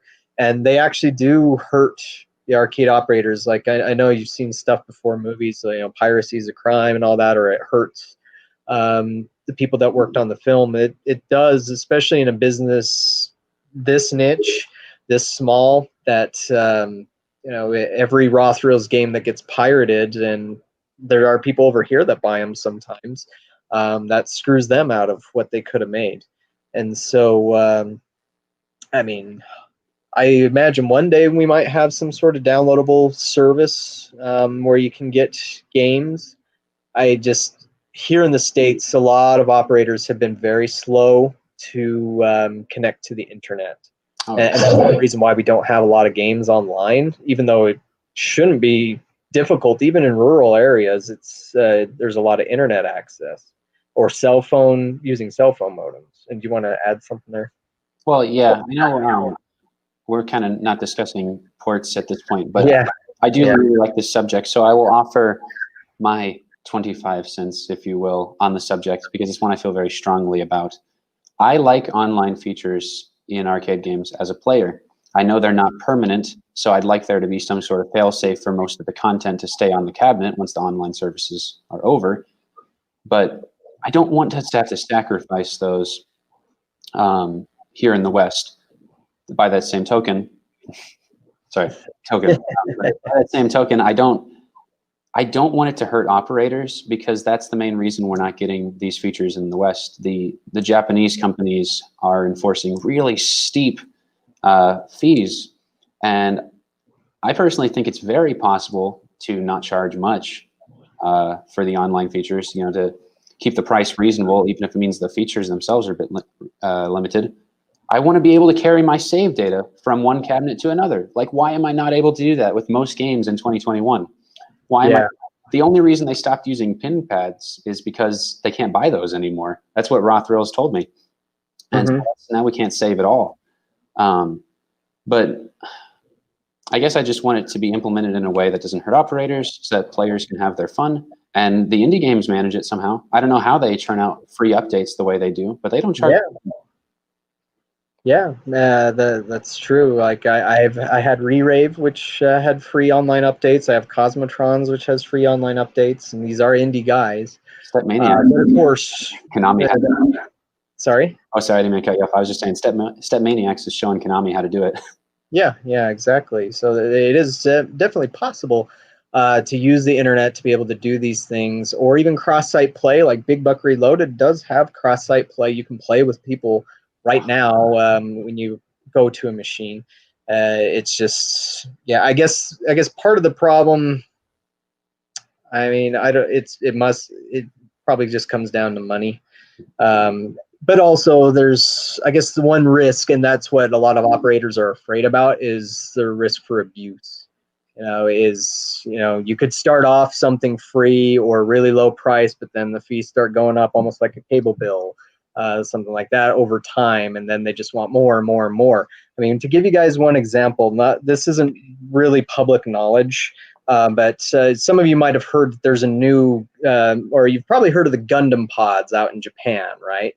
Where it was that dome screen, Namco did it, and you go inside of it, and you have these Gundam-like controls, and it's really awesome. It's one of those things that everybody thinks about when they think Japan and high tech. So there's a sequel to that coming out this year, this summer, and the price list came out. And so for you to get a pair of the new cabinets and the kiosk, it's $150,000. Then you still have to pay Namco 20% of your revenue. Or you can pay only $70,000, but then you have to pay Namco 45% of your revenue. And so it's just one of those things that I think a lot, that this is what's holding us back, is people being afraid of companies like that abusing that, and then being able to use the ability to throw out online updates to say, well, we need to charge you this much for it, even though you've already paid for the hardware. And that's a difficult sell. And I would love it if there was a way for us to have either a super low cost or free online thing, but it's hard to say if it's possible. I mean, because even in Japan, that's just kind of the reality of most of the big games. So, it's a bummer. But well, I have a question for like the viewers, if that's okay with y'all. Yeah, go right ahead. Do y'all have any more questions about the possibility of home ports or why they no longer work? I guess we could answer 8 minutes worth of questions. That would be pretty fun. Okay. Yes, I know you got to go. Sorry to hold you past. Oh, no, I don't really have to go anywhere, but I just didn't know if you wanted to still keep going. Oh no, I'm fine. Like I said, I'm stuck in this room for a while, so you've got no problems whatsoever. I have been working on my new arcade trivia games, so I guess I'll just throw a plug out for there. I have been working on a little quiz game about arcades from the 1970s to today, and so this has given me an excuse to work on that. But yeah, if anybody does have questions, and so I hope what we've gotten across to people are just there are some unfortunate realities of the arcade business. One, we do need exclusives. We need unique things to bring people in. Because like you can ask yourself, would I go and play this game if I have it at home? And if the answer is no, then that hurts the arcade business. And so that's why exclusivity on something is needed for us to survive, not just survive, but also to thrive. If you really want to go out and play something that you've heard about that's new coming to arcades, then it's most likely because you can't get it anywhere else. Now, of course, as we mentioned in the beginning, there is the problem of availability. And, what if I don't have any arcades near me? What do I do then? Unfortunately, that is a tough question to answer. I kind of threw out on one comment on YouTube, well, you can always make one yourself, and the person got really offended at that. And I didn't mean that as an offense. I'm just saying, unfortunately, if there isn't any in your area, sometimes that might be the only way to find it. And I totally get that, where you might that's the only way you'll ever experience anything is through arcade ports, unless you're able to afford putting together an arcade. Or if you find somebody else that has it. I mean, some arcades are open to suggestions to what their fans, what their customers want. I do listen to my customers as well. I see I've got one of them on here, Blake, who will probably be mentioning why I haven't already bought Dodonpachi, the new Dodonpachi for X Arcadia yet. But and yeah, Pac-Man on home consoles is a port of an arcade game. Yeah. I mean, there are some games that obviously make sense as to having the home port, but I think it has to be a balance. Because as another thing we discussed early on is if a home port comes out too fast, then it kills the arcade sales. And if it kills the arcade sales, then arcade operators are not going to want to buy a game like it down the road, and then that games like that just won't get made ever again. And so Chaff does mention, would games with constant new content be a solution? Because you can make that new content as temporarily arcade exclusive. It could be, yeah. I mean, granted, again, it depends on cost. Because again, you have to remember, none of this stuff is free to make. And one thing, like a lot of people were upset about Gimmick being arcade exclusive. I mean, if you had the money, you could go to Sunsoft and say, "Hey, I want to make a Gimmick game," and as long as you had enough money, you could do it. And that's where things like on the Namco games and in Japan they have all these revenue shares is because a lot of that does cover development costs and covers all of that. Was there something you want to add there? Oh, well, I mean, I don't really have anything specific beyond, I think the Japanese market kind of operates a bit more like the American home market in terms of monetization. And I would say it's probably due to the fact that the Japanese arcade companies are behemoths compared to ours. They are legacy companies like Square Enix, who's running Taito right now, and they're they want to see a better bottom line than what we're probably used to in the American coin-op market. Yeah, because that's the thing is Roth Reels does not have a console division. With any of the stuff that they've sent home, they've had to contract a different developer out for it, like the Big Buck Hunter home versions, and I think the Arcade 1-Up one to a degree. Of course, granted, I think on the Arcade 1-Up they might not have had to have done that. They've had time to do some things in house, but when people think about Sega and Bandai Namco, it's like, well, they have arcade divisions. Why can't they just send it over to their console divisions? It is weird how some of these Japanese companies work. Like, they act like completely different companies. I've been told by Sega staff that even to get Sonic the Hedgehog on a T-shirt for a company picnic, it took 3 months to get the approval. It's not as easy as just saying, "Hey, this is a good idea, let's do it," and it gets done. There's a lot of bureaucratic hoops that these companies have to do. Yes, and I learned that when I talked to the president of Namco USA, which, for those not familiar, that is the American operations unit. They put games in Walmarts and AMC theaters, and they also have a location called Pac-Man Entertainment, which used to be Level 257. And it's kind of silly to me how the Bandai Namco web works. A good example of this is Bandai Namco Amusements, the development arm, doesn't sell games to Namco USA, the operations arm, at a lower price, which to me, it's like, you're the same company. Why can't you do that? But apparently it would, probably upset a lot of other operators in the market because, well, why can't they get those discounts? But to me, it makes perfect sense.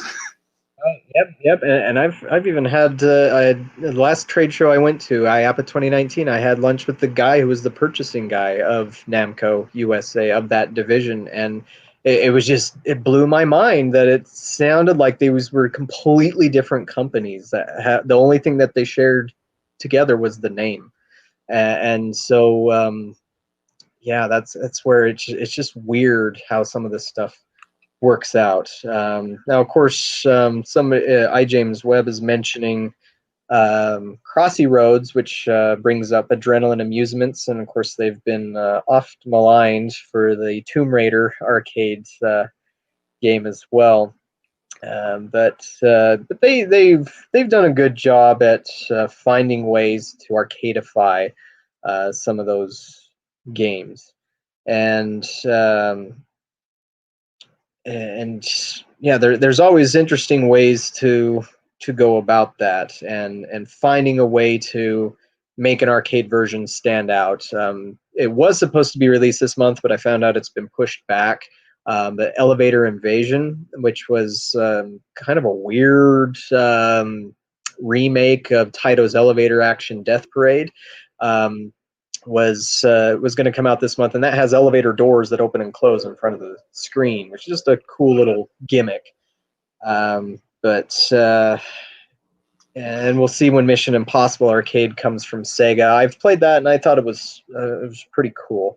So yeah, there are things that, and that's generally what arcade manufacturers have done to help set apart their games from console versions, is the hardware, is using the hardware. Like Scarlet Dawn, you have the seat vibration, you have the gun feedback, which varies, you have the lighting, you have the wind blast in your face, all that stuff that if they ever do port over Scarlet Dawn over to consoles, you're just not going to get that same experience as being in an arcade. Or Luigi's Mansion arcades, which is also really cool with the Poltergeist 5000 controller and the lighting, and some other things have done that. Even Superbikes 3 has the wind on it now, even though the game itself doesn't have a lot of content to it. It has that visceral wind in your face effect that you don't get at home. Yeah, even something as simple as Tetris, with Giant Tetris had the huge joystick. I've never seen one of those, but I'd love to. From what I heard, they only sold 24 of them. I don't know if that's true, but it wouldn't surprise me, because I really wanted to get a Giant Tetris. The problem is it came out right when I got my business started, and I'd already spent all my game money, but I thought it was cool. But yeah, yeah, I guess it's just one of those things that you have to get lucky to find, especially if it is that rare. But that was a great example. Or just like Mario and Sonic Olympics 2016. I really liked the idea of those giant joysticks and everything, but as Blake, who's in the chat there, he's an arcade tech, and he can probably tell you that those games were a nightmare because they just broke down all the time. And I heard nothing but that about the Mario and Sonic 2016 game, was that just the joysticks never worked because people just went too crazy on them and broke them. And so that's why the new 2020 game only has buttons, because you can pound those and they'll last for a long time, and replacing them is pretty easy. But that's the problem with some of the really unique stuff, is people get too crazy with it. And I can't tell you guys how many times I've had to yell at people to take it easy on my maximum tune stick shifter, because they act like, people don't even act like that in a real car. They just, they're pretending, their imagination or whatever. But it can be kids, it can be adults, and they go crazy. And it's actually, one of my shifters is broken right now, just because people get too hard on it. And that's the sucky thing, is it's like, I can't. I want to have these great realistic simulator style controls, but sometimes people make it a little hard. Well, here's a slightly unrelated question, but it's related to what we're talking about right now, with the quality of the construction setting an arcade version apart from its home counterpart. Do you think it's possible to sort of allow for connectivity between the home and console versions, so that you can still take advantage of those cool controls, but then maybe carry it on when you're at home, maybe the same save file? Yeah, I think so, because that, like you said, that's one of those ideas where it's kind of like, why did they stop doing that? And I'm sure that if you're ever sure, the answer probably always comes down to money. Is there enough of a market in this? Because it is important to remember that likes and retweets and all that stuff doesn't always translate into sales. And so I'm sure a lot of these companies have looked into it and gotten some marketing research done. And to be honest, if your marketing research person is just looking at likes and retweets, then they need to be fired. You need a lot more good, solid information that requires people to make a little bit of a sacrifice to answer the question as opposed to just the like, to really get a solid idea as to how much will this game sell. And so that's probably what's really holding it back. But is it impossible? Absolutely not. Should it be done more? I think so. And because, like, I remember seeing the flyer for Alien Front Online, which was bragging about how not only could you play with people on the Dreamcast, you could chat with people that were on the Dreamcast. Like, it had the game cabinet was supposed to allow you to plug in a headset, or it came with a headset, I think is what they were trying to do. That's so awesome. Yeah, like that would be pretty cool, I think. But unfortunately, the closest we got to it right now is cross-site play. So Big Buck Reloaded is the only game I know of on the market right now that allows you to actively play against somebody else in a different bar or arcade somewhere. Maybe Golden Tee does that, I'm not sure.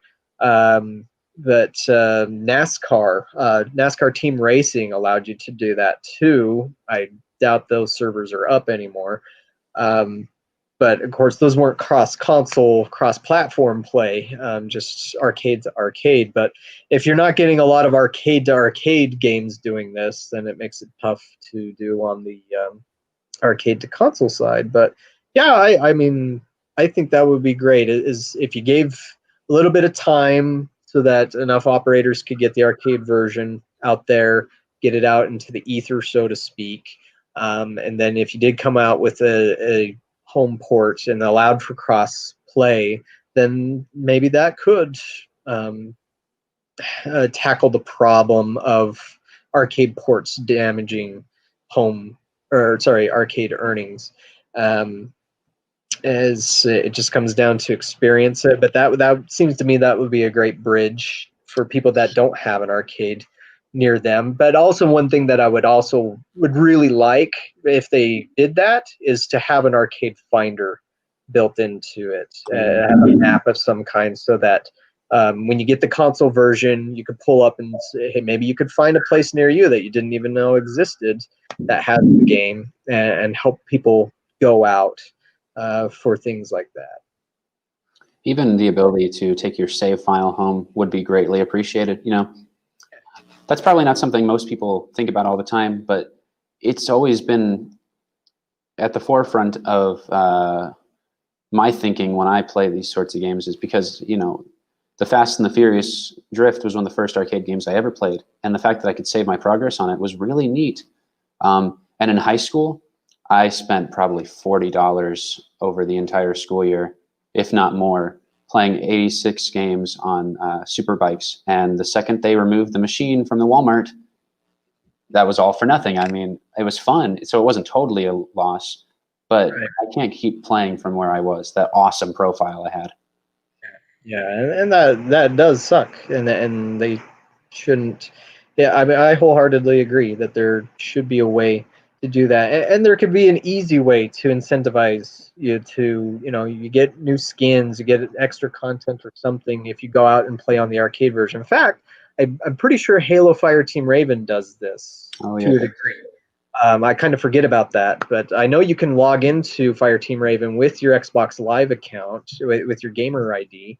But what that unlocks exactly, I don't know because I've not tried it. But if you do that with more games, then it really would end up benefiting both, I would think. Yes, and the way I see it, you don't even have to implement any complex online infrastructure to make this happen. Because the Neo Geo had its own proprietary memory card for the AES and MVS, that's an awesome feature. If I remember correctly, Pump It Up lets you use a USB drive. You don't have to use the card. It does. And that's what Dark Presence was planning on doing as well. Yeah, if Dark Presence ever gets released, my goodness. Yeah, like things like that would be a great bridge, possibly the perfect bridge between two versions. And so hopefully, maybe sometime in the 2020s, we'll see more of that. I don't know if X Arcadia might be doing that anytime soon, or what raw thrills? To have online features on Arcadia. It's been so long since they mentioned that. Yeah, I don't know. So it might be that they're just kind of waiting it out, because I mean, the pandemic's changed plenty, and right now Tokyo's been under another lockdown, which could cause a lot of arcades to close permanently. And so it's hard to say where things are going to go. But yeah, and like I mentioned in the chat, they're talking about Pump It Up and DDR and all that. And of course, we've already seen Stepmania X mentioned as ways of servicing the player. And because that is something that I agree that a lot more developers need to do, because unfortunately, just the reality of the industry is most of the time they focus on the operator first and kind of think about the gamer second. I mean, maybe it depends on the developer. I'm sure it's some are less than others in that regard. But it's like what I brought up with my interview with Eugene Jarvis. The reason why I asked him why there isn't a Raw Thrills app that unifies all their games is kind of for that reason. It would be great if you had, a Raw Thrills account to be able to unify your scores, anything like that. And if there were ports of their games down the line, or they do more arcade one-ups, and you could tie the app into that, to me, that seems like that would be a great tool to boost their brand and also boost their business, I would think. But, I was hanging on his every word when you asked him that, and I think he may have taken it to mean something else, because he didn't seem to think of it in reference to cloud saves or whatever. But still, that's okay. Right. I guess one of the last questions, what are your thoughts on Coin Game, the virtual arcade and carnival games? Is that what Jay Debbie was talking about in the Discord recently? Might have been. Or someone played a crane game remotely and told us about it. Yeah. I think Kevin Williams mentioned something about that. I know Taito actually had set up a virtual crane machine in Japan for the pandemic, so that people could still win prizes from home and being able to do that. I guess if I had heard of a manufacturer offering something like that, kind of ready to go out of the box that arcade operators could buy, that would be great for me. Otherwise, I kind of like, oh, that's great for the manufacturer, I guess. If they can set that up. I mean, I have seen a couple of places out there. There was some bar arcade, I think, that set up a pinball machine for remote play so that you could experience it that way. But I think Baytech for a while was experimenting with some kind of new redemption system, green something or other, green card, I can't remember, and it might have had some features like that, but I don't know if it was really that successful. So I'm kind of indifferent on those. I'm not a big redemption guy. I don't think Dustin is either, but I mean, I still understand the need for these games in the market. But yeah, I think we can all agree if more mainstream games had the some of the stuff that rhythm games did, because that's one thing that is different about rhythm games. If when we're able to go to a trade show again, hopefully, you think you might be able to go to IAPA at the end of this year if things are. But I might be able to go to Amusement Expo. I just don't know how I would travel to IAPA. Right. Well, I guess that would be closer technically than Amusement Expo. Oh, yeah. But one of the things that I've always noticed about rhythm games versus everything else is rhythm games are the only titles that have fans there, gamers. Like everything else is for arcade operators.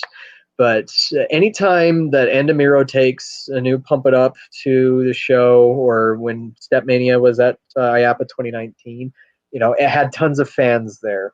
The only problem is that for any operator who might be interested in buying the game, it becomes extremely intimidating when you have, top of the world players standing there watching you when you're playing on, medium difficulty and you're still not doing good. And then they go on it and they're going all over the place and getting absolute perfect scores. And so I think that turns off some of the operators from potentially buying the games, but it still creates enthusiasm that you don't see at other booths.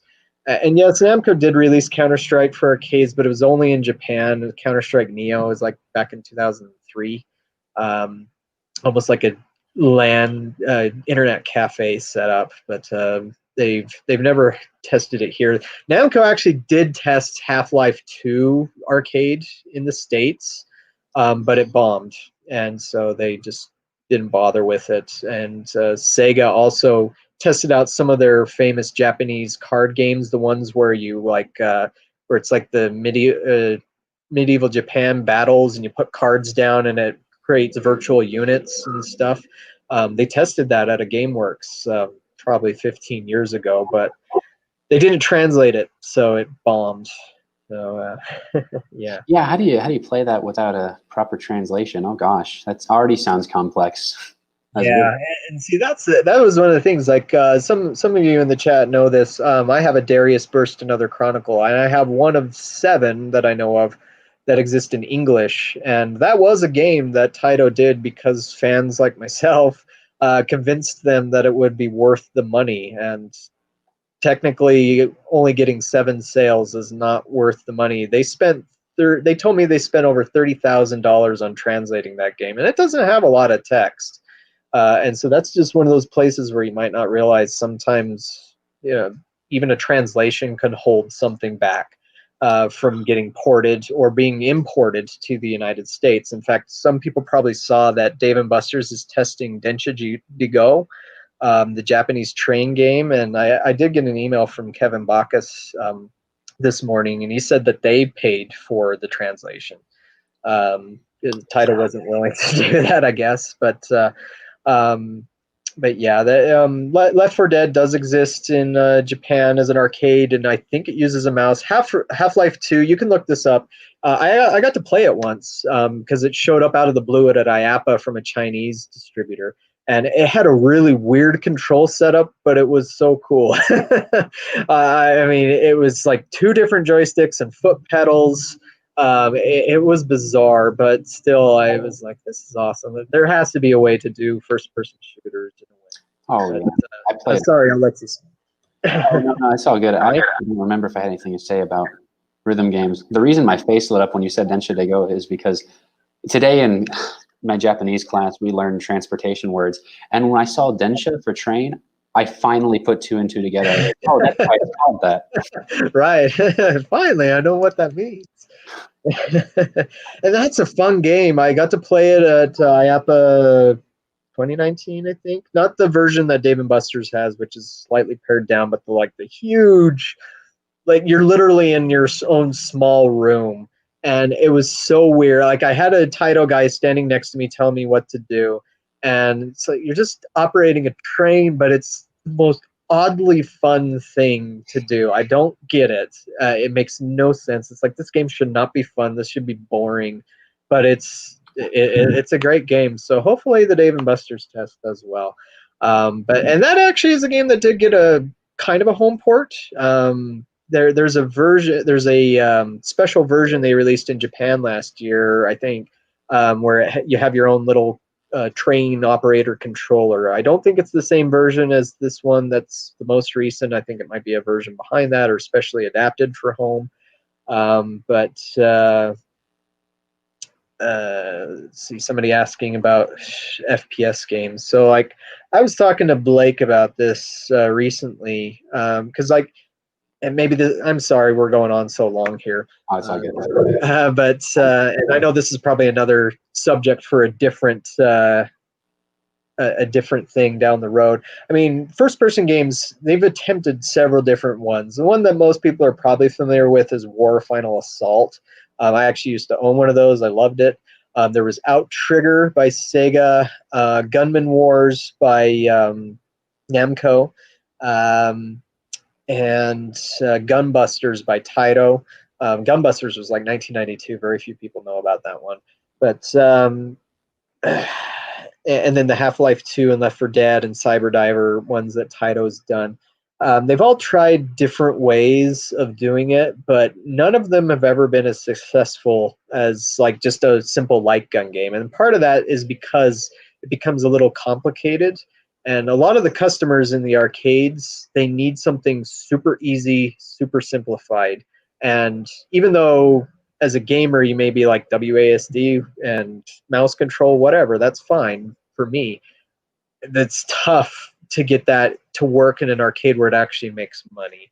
Because again, if something does not make money on test, it doesn't get released in this business. It has to prove itself because like if Rothreels develops a game and let's say they make the coolest game ever, but they put it out on tests like at a Chuck E. Cheese's or at Dave and Buster's or wherever else, and it makes like $200 a week or less, that's not good enough. You know, they look for $700 a week or more, and that because that tells them enough people are playing this, enough people are interested in this, that they're coming back for more. And it also tells them, okay, if this game makes $700 a week, it will sell. We'll be able to sell enough units to cover our development costs. And so just first-person games haven't been able to do that. And so to me, I mean, in a way, yeah, light gun games are kind of the only way that it works. I do think that something like a Call of Duty or some first-person shooter game could work, but the controls would have to be simplified. To me, you probably would have to make it like the old Wolfenstein 3D. So you don't have an up-down movement. So basically, you're just using a joystick to look around and blast things on one plane. And that would be simple enough so that you could have back and forth movement and you could turn with your joystick. But then you wouldn't have to have another controller and another analog device or something that could be confusing to very casual players. Because again, remember, what do a lot of arcade games have these days? One button. Mm-hmm. The Crossy Roads that was mentioned. It's a one-button game. Bust a Move Frenzy. It's simply point your bubble shooter at the bubbles. It's super, super simple. And so it sucks that some of the games have to be dumbed down so much to be successful. But sometimes you just kind of have to adapt to what your market's willing to do. Well, I happen to be of the idea of arcade first or third person shooters. Either is fine for me. Even if we wanted to expand the parameters to include titles that are more like beat 'em ups, like Spawn, Into the Demon's Hand, or Zombie Revenge. Mm-hmm. But you know what I think would be a great middle ground for the controls to set it apart from an inevitable console version and make it a little simpler? I think an analog joystick and a literal light gun. I don't know how well that would work in practice. I think somebody can correct me if I'm wrong on this because I've never actually come across one. I've just read the flyers and seen videos, but I think Taito's Gunbusters did use that. Oh. So you can look it up, but I'm pretty sure that's the only game I've heard of that does that. And the other one that's close would be Gunman Wars by Namco, which was also one of the very first games to use a camera to put your avatar in the game. But Gunman Wars I don't know if it used a joystick, but I know I think they integrated the joystick into the gun itself. I've heard about it. Like that's another game. Unfortunately, I've just never played it. I've seen them for sale once in a while out of California, but yeah, it's been rare. And of course, that's the other thing too is these have to be specially engineered. Maybe they don't work out, or maybe they break. Unfortunately, with Namco, they're notorious for charging you out the wazoo on pricing. Like Time Crisis 2, if your original guns break, I'm sorry, you're spending probably $700 to $800 per gun on those things. It's changed, but that's the one drawback to really unique controls is you get really high prices. I'd almost say unique prices, but yeah, I think it's possible. It could be definitely possible, and I'd love to see that. That's the one thing I love about arcades is that we do have the possibilities to see all sorts of creative and awesome ideas that consoles are limited. Usually when a console wants to do something with an accessory, that game doesn't sell very well because, for one, if Nintendo releases something where you need to get bongos, or like there was Samba de Amigo that Sega did, and you had the maracas, I think, as a special accessory. A lot of that stuff, it's an extra cost, and so that means it has to sell more to make up for everything, but it doesn't always work out, and doesn't always make money. And like, I haven't seen a lot of games in the recent generation that used a special accessory. It seems like they've just kind of gone away from that because it probably just costs too much and doesn't sell well enough to warrant it. I would say that the last time that accessories were prevalent was probably the Wii generation. We got games like Rock Band, Rocksmith. Oh gosh, so many more. But the big ones that stand out were the music games. Yeah, any of those. But it's like, even then, Konami does have more recent DDR games. But when was the last time they released a DDR console game? On the PS3, long ago. Yeah, it's long enough that it's now technically 2 generations behind us. I feel old. Yeah, and so that's where it's. But that's the thing I love about arcades is, like, basically every release has the potential to be like a brand new console coming out with a brand new controller. That's one of the things that people love about The Walking Dead, even though the game isn't. I don't think the game's software is as good as like Scarlet Dawn, but the crossbow controllers are cool to use. Or even Scarlet Dawn, I love those light guns. So far, they haven't broken on me. But I love the varied force feedback and just the feel of those, or the Poltergust 5000 in Luigi's Mansion arcade. Those are just great things to have that you can do with every arcade release, and it can really unlock the creativity of game designers to be able to give us something unique. And that's another reason why I like about things that are designed specifically for arcades, is just that potential to do things. Now, yeah, do joystick games still have their space? I think so. It's just like we said, they do need time to breathe. Demanding instant home ports of any joystick button games just doesn't work out for the arcade operator. They just need that time, and so, yeah. Anything else? Well, are there any questions in the chat? I see I want to talk about this just real quick. There was a mention of no port for Time Crisis 5. That is, now that you mention it, that is kind of egregious, because every other Time Crisis game got a port, and I love Time Crisis 5. How do I play it when I'm not at Dave and Buster's? Oh no. That is kind of sad.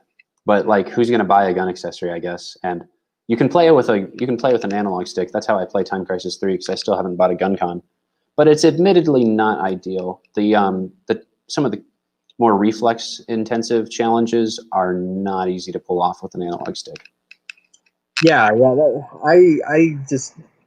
I almost can't play light gun games with a thumbstick. Like, I've tried on a few things. Like, I have Space Gun here as a part of an old Taito Classic collection. I think from the original Xbox, and I can get to the end, but it's tough. I would much rather just have that light gun, be able to blast things. And so, yeah, it's like the Wii really was the last time that we had that. Well, I guess the Switch could probably handle a light gun type accessory like the Wii Zapper if Nintendo wanted to, but Nintendo doesn't want to fix Joy-Con drift. I doubt they're thinking about a Wii Zapper. Wasn't there a gun shape thing? I'm sure there was. Nintendo Labo had all kinds of. Oh, that's right. I forgot about that. It was almost like the old Super Scope for the SNES. I know it wouldn't be as accurate, but I guess that's the trade-off you get for playing it at home, which there's always a trade-off. But that's okay, because we want Time Crisis 5 at home. Let's do that. Well, talk to Namco. Yeah. This question: will Guitar Hero game work better on home consoles or at the arcades? There was a Guitar Hero arcade game back in 2009 by Raw Thrills. I actually still get people coming in and asking if I have that once in a while out of the blue. It's just, that was supposed to be a lot bigger. Raw Thrills had a lot of plans for that. They, in fact, had a drum extension that they were going to release for it, too. But there is an organization called ASCAP. I think, I'm not sure if that's how you pronounce it exactly, but they deal with licensing to jukeboxes, and they demanded that every place that had a Guitar Hero pay them jukebox licensing fees, because you couldn't fail at the songs or something like that, and so they considered it a jukebox. And it was playing music in public. And rather than get into a huge, probably very expensive legal battle over that, Raw Thrills just ended the game. And so that's another thing where licensing sometimes, I mean, there are legal reasons sometimes why ports don't happen at all. And just like the chances of the Terminator Salvation game by Raw Thrills coming home are also probably kind of small, unless the licensor doesn't want as much money, because they did contractually license out a separate home version for Terminator Salvation to a different company who got the rights just for the console, versus Raw Thrills, which just had the rights for the arcade. And so that sort of thing can still happen. Or like Jurassic Park, the licensing costs for a home version are probably pretty high for a property like Jurassic Park. And on Initial D or Wing and Midnight, I mean, from what I've heard, some of the licensing costs just from the car companies are astronomical. It blows my mind how expensive it is to license like Toyota and other things. It's just, sometimes you just can't get around that. I know I'm preaching to you here, but if anyone ever tells you arcades are dead, I guess you could mention that none of these major companies would even entertain the idea of licensing out their IPs to arcade game developers if there wasn't some sort of market. I mean, it's sort of like, big companies still purchase ads in comic books, even if it seems like the comic book market is really small now. It is, but it's not non-existent. And neither are arcades. If 20th Century Fox and other companies are willing to work with Raw Thrills, Yeah. I mean, Nintendo works with them. GM has worked with them. They've worked with Warner Brothers, and that's just the thing I'm always going to strive for as long as I draw breath, is that as long as somebody out there is making an arcade game, then I think it's because somebody sees an industry. A lot of people also don't know this. Have you ever wondered how much money does it take to develop an arcade game? Eugene Jarvis has said more than once, roughly $4 million. Sega has also thrown out a number once, I think, where they said that there was a game that cost them between $2 to $3 million. People don't spend that kind of money if they don't think that they're going to make it back and produce something like this. If Sega or Raw Thrills was around just to make a few games for some NBA players to have in their game rooms in their mansions, they wouldn't exist. It wouldn't be a viable business model. They only exist because they see that there's enough potential for sales to not only produce and cover their costs, but also to make a profit. And that's the same thing with the XR Arcadia. I've seen a lot of criticism about the XR Arcadia out there because, all their games are ports from console versions. So why don't they port that extra content over? Well, it's not a cheap endeavor. They obviously see a need. And as we discussed earlier, for them, their primary first market is Japan, which has needed a solution that doesn't include revenue sharing. You need to be able to buy something and own it and make money off of that without somebody dipping into your wallet every time somebody plays. And so for them to do what they do, I think it's very impressive. It's not easy to start an arcade company. I mean, yes, there is a market out there, but still you need to be very careful. You need to choose the right games, and developing completely original content is extremely expensive and very risky, because you could have developed a really cool exclusive game that is not based on anything and nobody will play it, and then you're out of business. I still am very much in favor of original IPs because all the big arcade franchises we have today, like Street Fighter, Mortal Kombat, and House of the Dead, even if not all of those are still exclusive to arcades, those wouldn't exist if artists and storytellers and designers hadn't come up with them. But that's a whole different subject. We can have many episodes in the future. Yeah, no kidding. No kidding. And that's the thing too. I've been told that if you wanted to do Mortal Kombat 11 right now, minimum is $1 million. That's just for the license. That's not for all the other development costs. But you have to do that. I still wish. How cool would that be if you could buy Mortal Kombat 11 for your arcade? Oh my gosh. Yeah. I know it would do well. It's just that's the problem is who has the money to risk it? Because it would definitely cost more than $1 million to finish, doing any adaptations or adding new content and all that. Am I sick? As in actually sick? Yes, I'm actually a little sick. So I'm isolated right now from anybody else. But X Arcadia, they are based out of Tokyo as well as Singapore.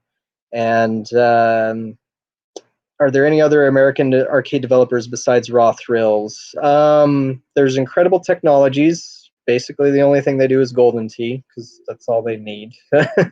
Baytech Entertainment.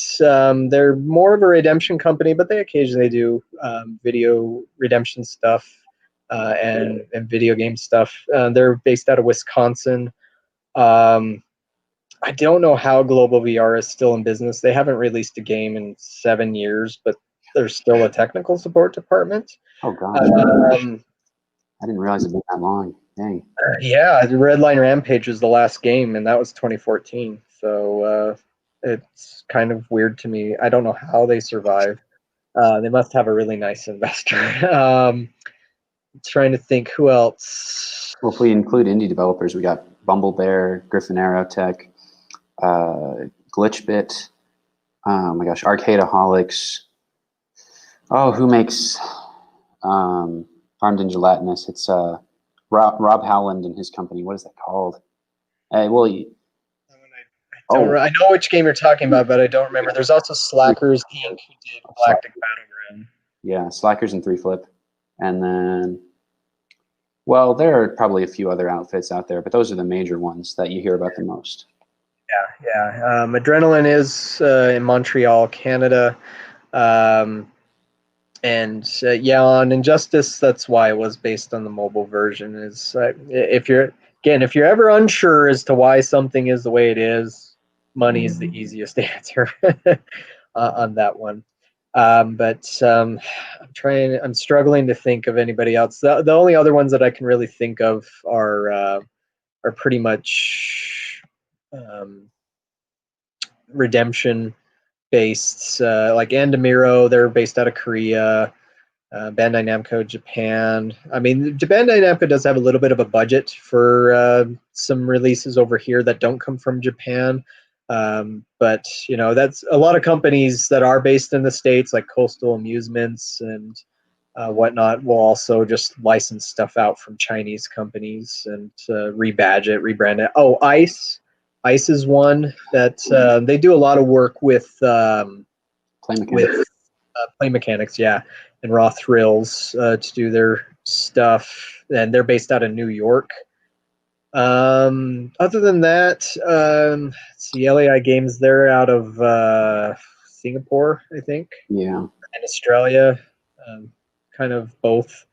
Other than that, it's mainly just Unite Technologies. Although I don't know if they're really. Oh, is it pronounced Unite? I always read it as Unit E because it's got the hyphen. I had no idea. Yeah, you're right. Yeah, sometimes I call it Unite, but it's Unit E. I've never heard these companies said out loud, so it's like I don't know how to say them. Yeah, unless you hear it. And then Step Revolution. That's right. And Trio Tech. Yeah, they are based out of Montreal, I think. But they just haven't needed to do video games. Like Trio Tech they did do like Ballistics and Wasteland Racers. But then after the Trio Tech Typhoon just blew up and made tons of money. There's still units that make tons of money out there. They're just like, we don't need to do that anymore. Yeah, Unity is the Neon FM. Why doesn't IGS release their game on consoles? They're based out of Taiwan. And so I think it's just where Taiwan and China don't. I mean, I don't know what the console situation's like in Taiwan. I know in China, where they just outright banned consoles for a lot of years. I think they've loosened up on that more recently, but I think it's just there hasn't been much demand for any console stuff over there. So they're just like, why do we need to bother? Or they don't see the money in it. Because that's another thing too is arcade ports also aren't as valuable now as they were in, say, like 1989, because I mean, back in 1989, as an example, I mean, there wasn't a lot of game development. Most of the big hot items that people heard about, the AAA stuff, did come from the arcade. That doesn't happen. So that doesn't happen now. Now it's Call of Duty, it's Fortnite, it's Minecraft. Those are the things topping the charts.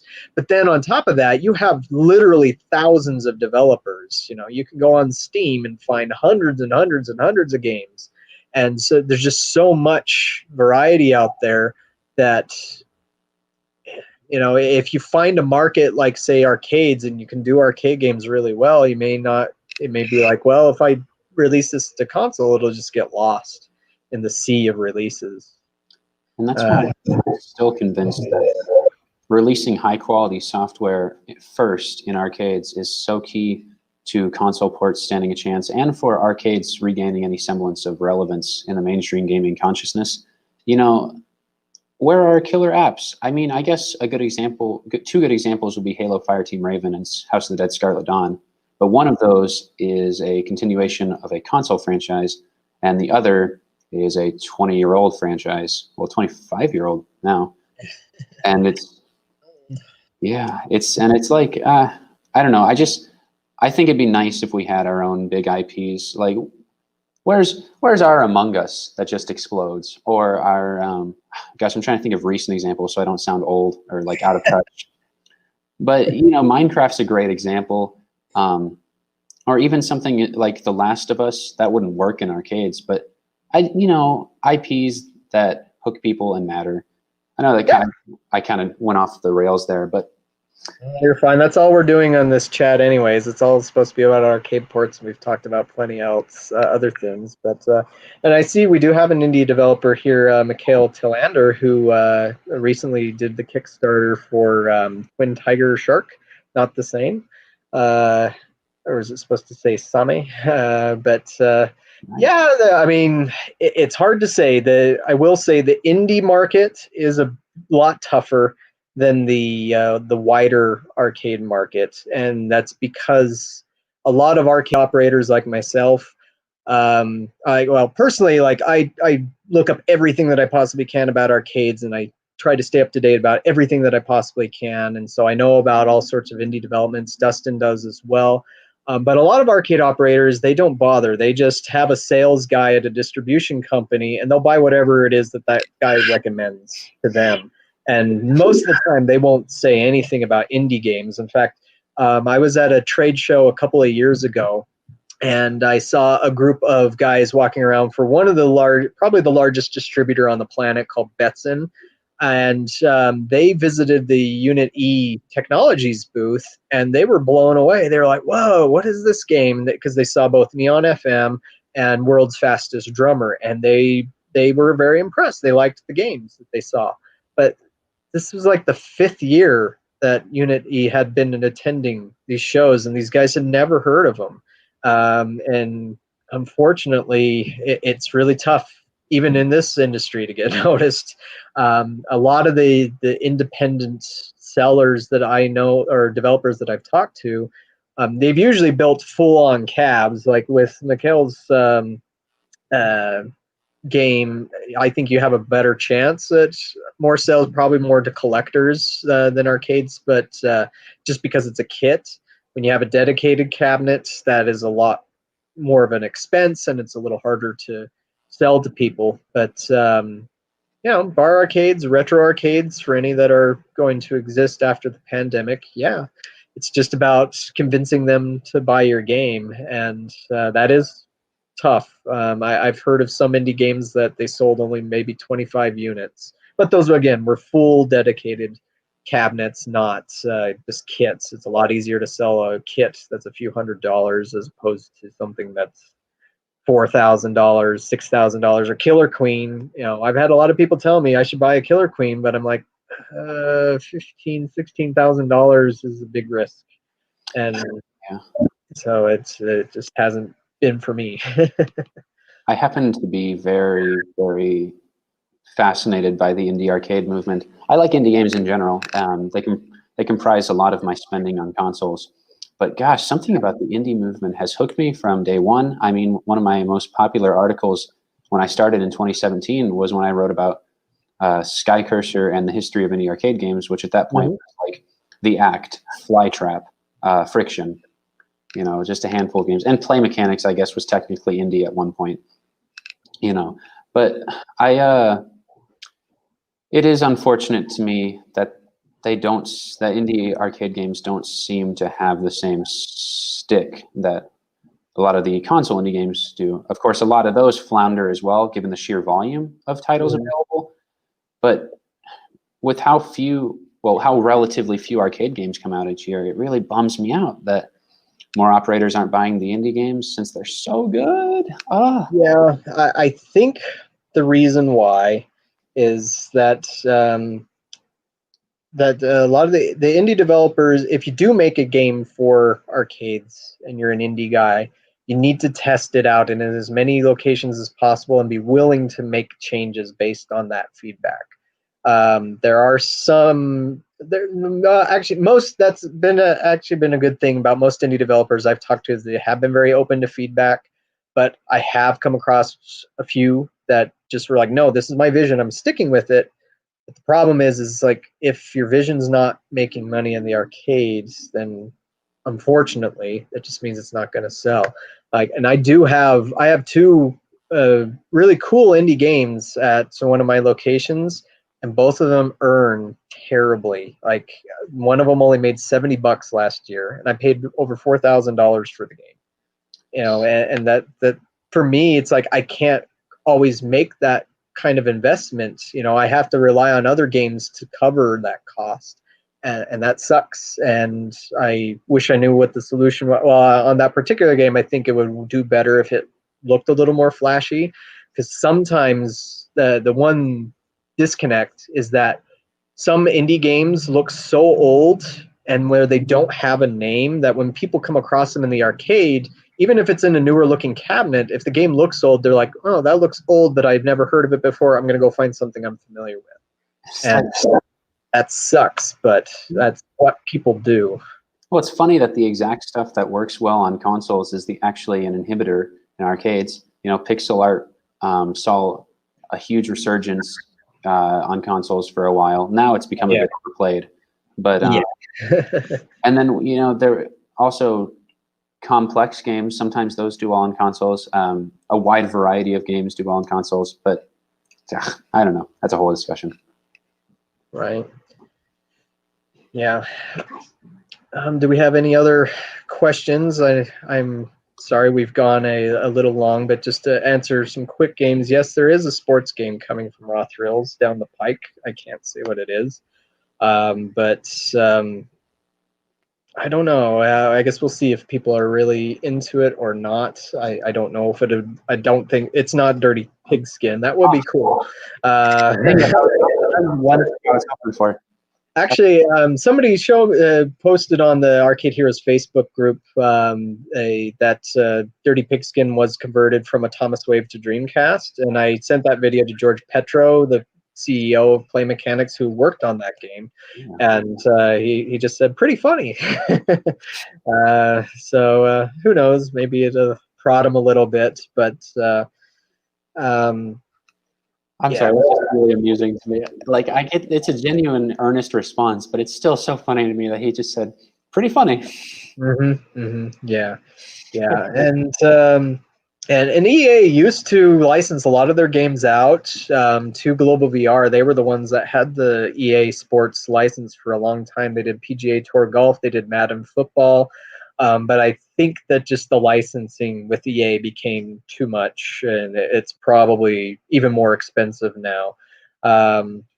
But yeah, so I don't know if we'll see an EA game in arcades in a long time. But like as Chaff mentions, I am surprised we haven't seen a lot of soccer games. Now there is one out there right now.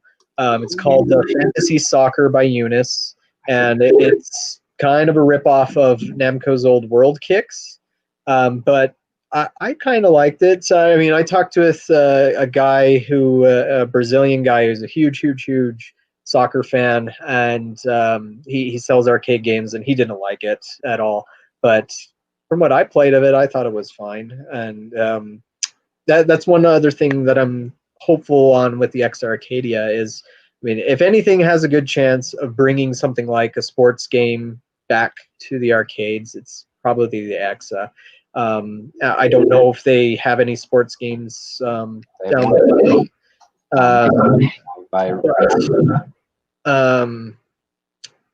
They will have beat 'em ups, and so I am looking forward to that.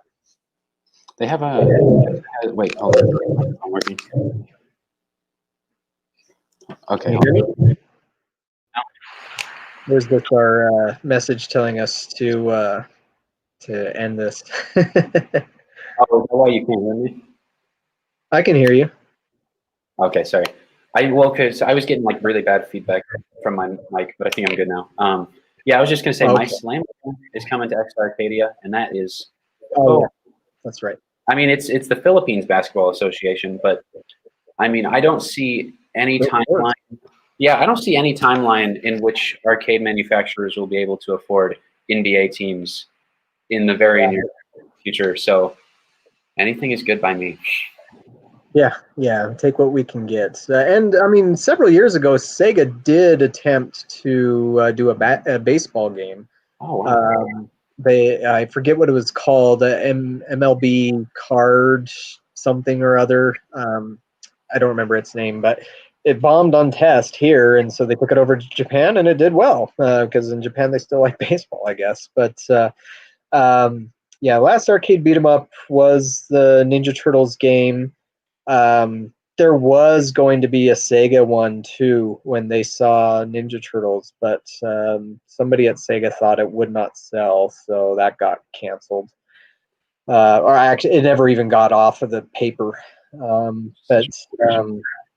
Yeah, I don't know what's happening with Griffin Aerotech and their games there. They were working there, but there are some things happening on the Exa that will fit beat 'em ups, and one of them at least is a name that everybody here would know. I'm not at liberty to say it yet until it's announced, but either way, just know that that's one reason why I've hyped up the X Arcadia. Again, I'm not paid by them or anything. I wish I was, especially how things have gone with the pandemic. But I'm just excited about the possibilities and that we can get a lot of genres again. But yeah, I mean, what you can do. I mean, it's hard to say. I mean, there have been some great beat 'em ups that got ignored. What was that? There was one, I think it was called Sengoku, or I might be getting that wrong. Oriental Legend 2 by IGS, which came out in 2008. That was a fantastic beat 'em up. The only problem was the arcade version didn't have an English translation, so every time I put it out, nobody played it. But it was awesome because as you leveled your characters up, you could save it to a data card, something that I know you would appreciate, Dustin. And also, it unlocked new moves, and it had moves almost like Street Fighter did. And so by doing certain button combination presses, you would do new attacks as you got higher levels. And so stuff like that. There's RPG elements and building elements that you could add to a beat 'em up to give it some more depth, I would think. Yeah, I see a future for beat 'em ups because I happen to love the genre. I know it gets stale to some people, but My favorite genres in arcades are usually rail shooters, beat 'em ups, rhythm games. Well, almost anything, but those are just a few.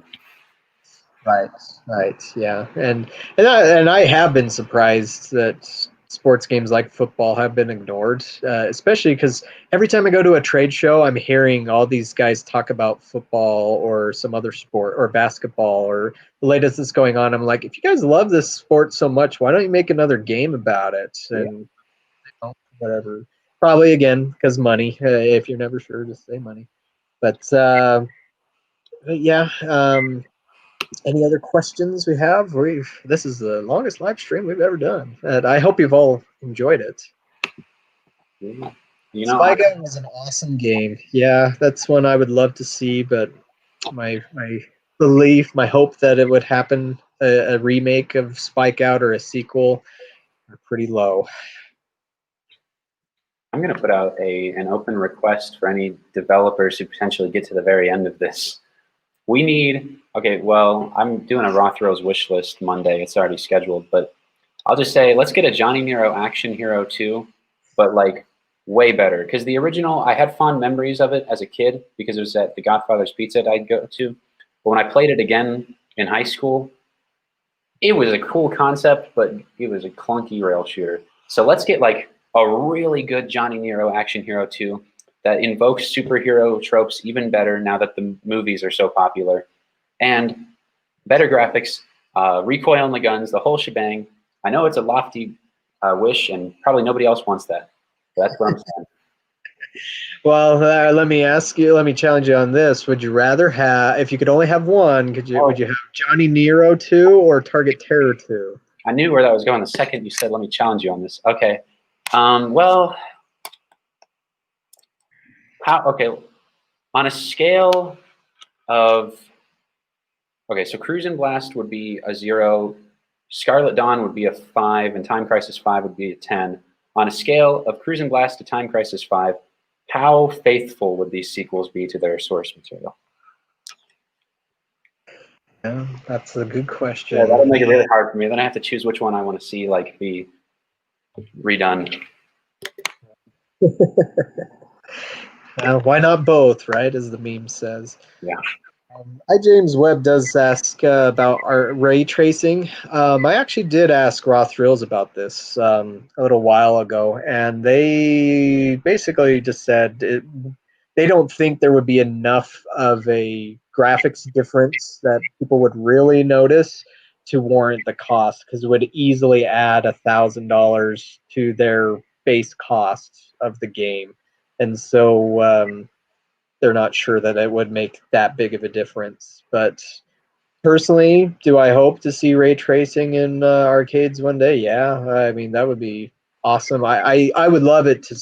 I would love to see arcades being as cutting edge as they possibly could be, and using new tech. I think that's one of the advantages they have. And I mean, I don't know, maybe with the PS5 or the Xbox Series X. I hate that name. I mean, those both have ray tracing capabilities, don't they? I mean, granted, I think any modern computer can handle it in software, but with RTX, obviously that adds a different cost. But maybe down the road. But from what I could talk with, they just weren't super interested in it yet. I think about that a lot. It used to be companies like Midway would funnel their development resources into developing cutting edge tech because graphics were what differentiated an arcade game from the console game. So for instance, I believe Mortal Kombat 4 had this Zeus chip or something that rendered a crazy number of polygons for the time. Yeah. And now, they talk about how expensive it is to implement graphical advances, but I'm sure it was plenty expensive back then too. The difference was they weren't funneling a bunch of money into these gargantuan cabinets, with a bunch of bells and whistles that add nothing to the gameplay. Yeah. I mean, you can look into development of the different Sega hardware boards back in the 90s, like the Model 1, the Model 2, Model 3. I mean, that cost Sega tons of money. And I mean, if right now, I mean, again, you have to think, if you were in the arcade business and you were developing your own hardware, you have to get the biggest bang for your buck. and making your own hardware board just doesn't make financial sense to people and to somebody who's looking at the numbers, because if you wanted to spend all of that R&D money for brand new graphics chips, brand new CPUs, or adapting existing ones into a completely new game console like format, it's not cheap. And I know that the X Arcadia does do that to a degree. It's not just a PC. There was some customization done there, as has been talked about online on a forum where they went into that. But it's a balance on costs. Because if you spent $10 million on making a machine that only 25 people buy, then you're going to have to charge more than $100,000 for that machine to get your cover your costs. And yeah, I also agree what you're saying in the chat there. It would, to me, it seems like it should be low hanging fruit for Sega to do like a House of the Dead multi-cade and just put all the House of the Deads into one cabinet, or at least 1 through 4, or 1 and 2, or something like that. But I guess they must feel that it just won't sell. Well, it's crazy to me how HD remakes and even just basic compilations with no upgrades sell so well, consistently well on consoles, and it's something people actively request because, yeah, sure, we'd like to carry our games forward for new fans and old fans alike. Yet in arcades, there have been like fewer than 10 official multi-game cabinets. I'm sure there have been more, but like I can't think of many more than the Area 51 Maximum Force Duo Cab, Pac-Man's Pixel Dash, Pac-Man's Arcade Party, Namco Classics Volume 1 and 2. It's just like, just put your ROMs on a cabinet for us, please. And it helps operators too. It's not just for players, more access for players, but also operators don't have to worry about old parts that you can't find anymore when the games break down. Well, and that's why Daytona Championship USA basically exists, is because there were so many locations out there that were still trying to make Daytonas from 1993 work, but it was getting really hard to keep them going. But people still wanted to play it, and so actually first they did Sega Racing Classic, which was kind of a disaster since it didn't have the Daytona license on it, and then they came around with the new Daytona. But yeah, I mean, or Mark says in there, a Time Crisis collection on Switch and PC would be awesome. That would also be awesome in arcades, have a Time Crisis multi-cade, House of the Dead multi-cade. I mean, these days, mounted gun shooters are all hot. I mean, Raw Thrills just themselves could put Aliens and Terminator and Jurassic Park on one, although that would probably be a licensing nightmare to get those all on the same thing. But, Outrun is, that's in development, hell. There is supposed to be an Outrun 3. I did ask about this back in 2019. Feels like ages ago, to Sega, and they said, because Sega, the CEO of Sega Amusements, the arcade division, announced kind of in a way Outrun 3 back in 2016, I think it was, in an interview. And I was thinking, oh well, if development started on it, then that means that it should be done in probably a year and a half. Most arcade games take about 18 months to develop from a major company. And but it's obviously been more than 18 months at this point. But the problem is that Sega, you have to, if you do any old game, you need to have the involvement and the blessing, but mainly the involvement of the original creator. So it's basically up to Yu Suzuki if that ever happens. And whether or not that would happen, I don't know. Obviously, so far it hasn't happened. And with the changes happening over at Sega, who knows? But I do know that Sega, the Western side of Sega, really wants to do that. Just, you have those things to deal with. Well, as tough as that makes a sequel, I actually really like that they have that policy, because far too often you see creators who have sold their life's work to a corporation lose their creative vision because it's not in their hands anymore. So this is such a weird example to bring up in an arcade discussion, but Craig McCracken created the Powerpuff Girls. It ran a wonderful 6 seasons from like 96 to 2004. Yeah, something like that. And then they reboot it, and it's a completely different show. He had zero involvement. I don't want to see that happen with good arcade games either, even if we'd like a sequel. I agree with that, because I mean, everybody hates it when you get a remake that sucks, or makes it worse. It makes the franchise worse, or makes you dislike the franchise. I think that's kind of what happened with Ninja Turtles to a degree. Is people felt that it's gone a little bit astray, and so they don't like it. I heard plenty of people criticizing the new Ninja Turtles arcade game, even though the gameplay is pretty close to the old Konami ones, other than it just being in 3D. But because it didn't use the '89 Turtles, a lot of people just didn't even want to pay any attention to it, and so there are a lot of changes going on with Sega over there. I've heard different stories, sometimes in conflict. I've also heard different things about Taito. I was told that they stopped doing arcade development, but now apparently they're not.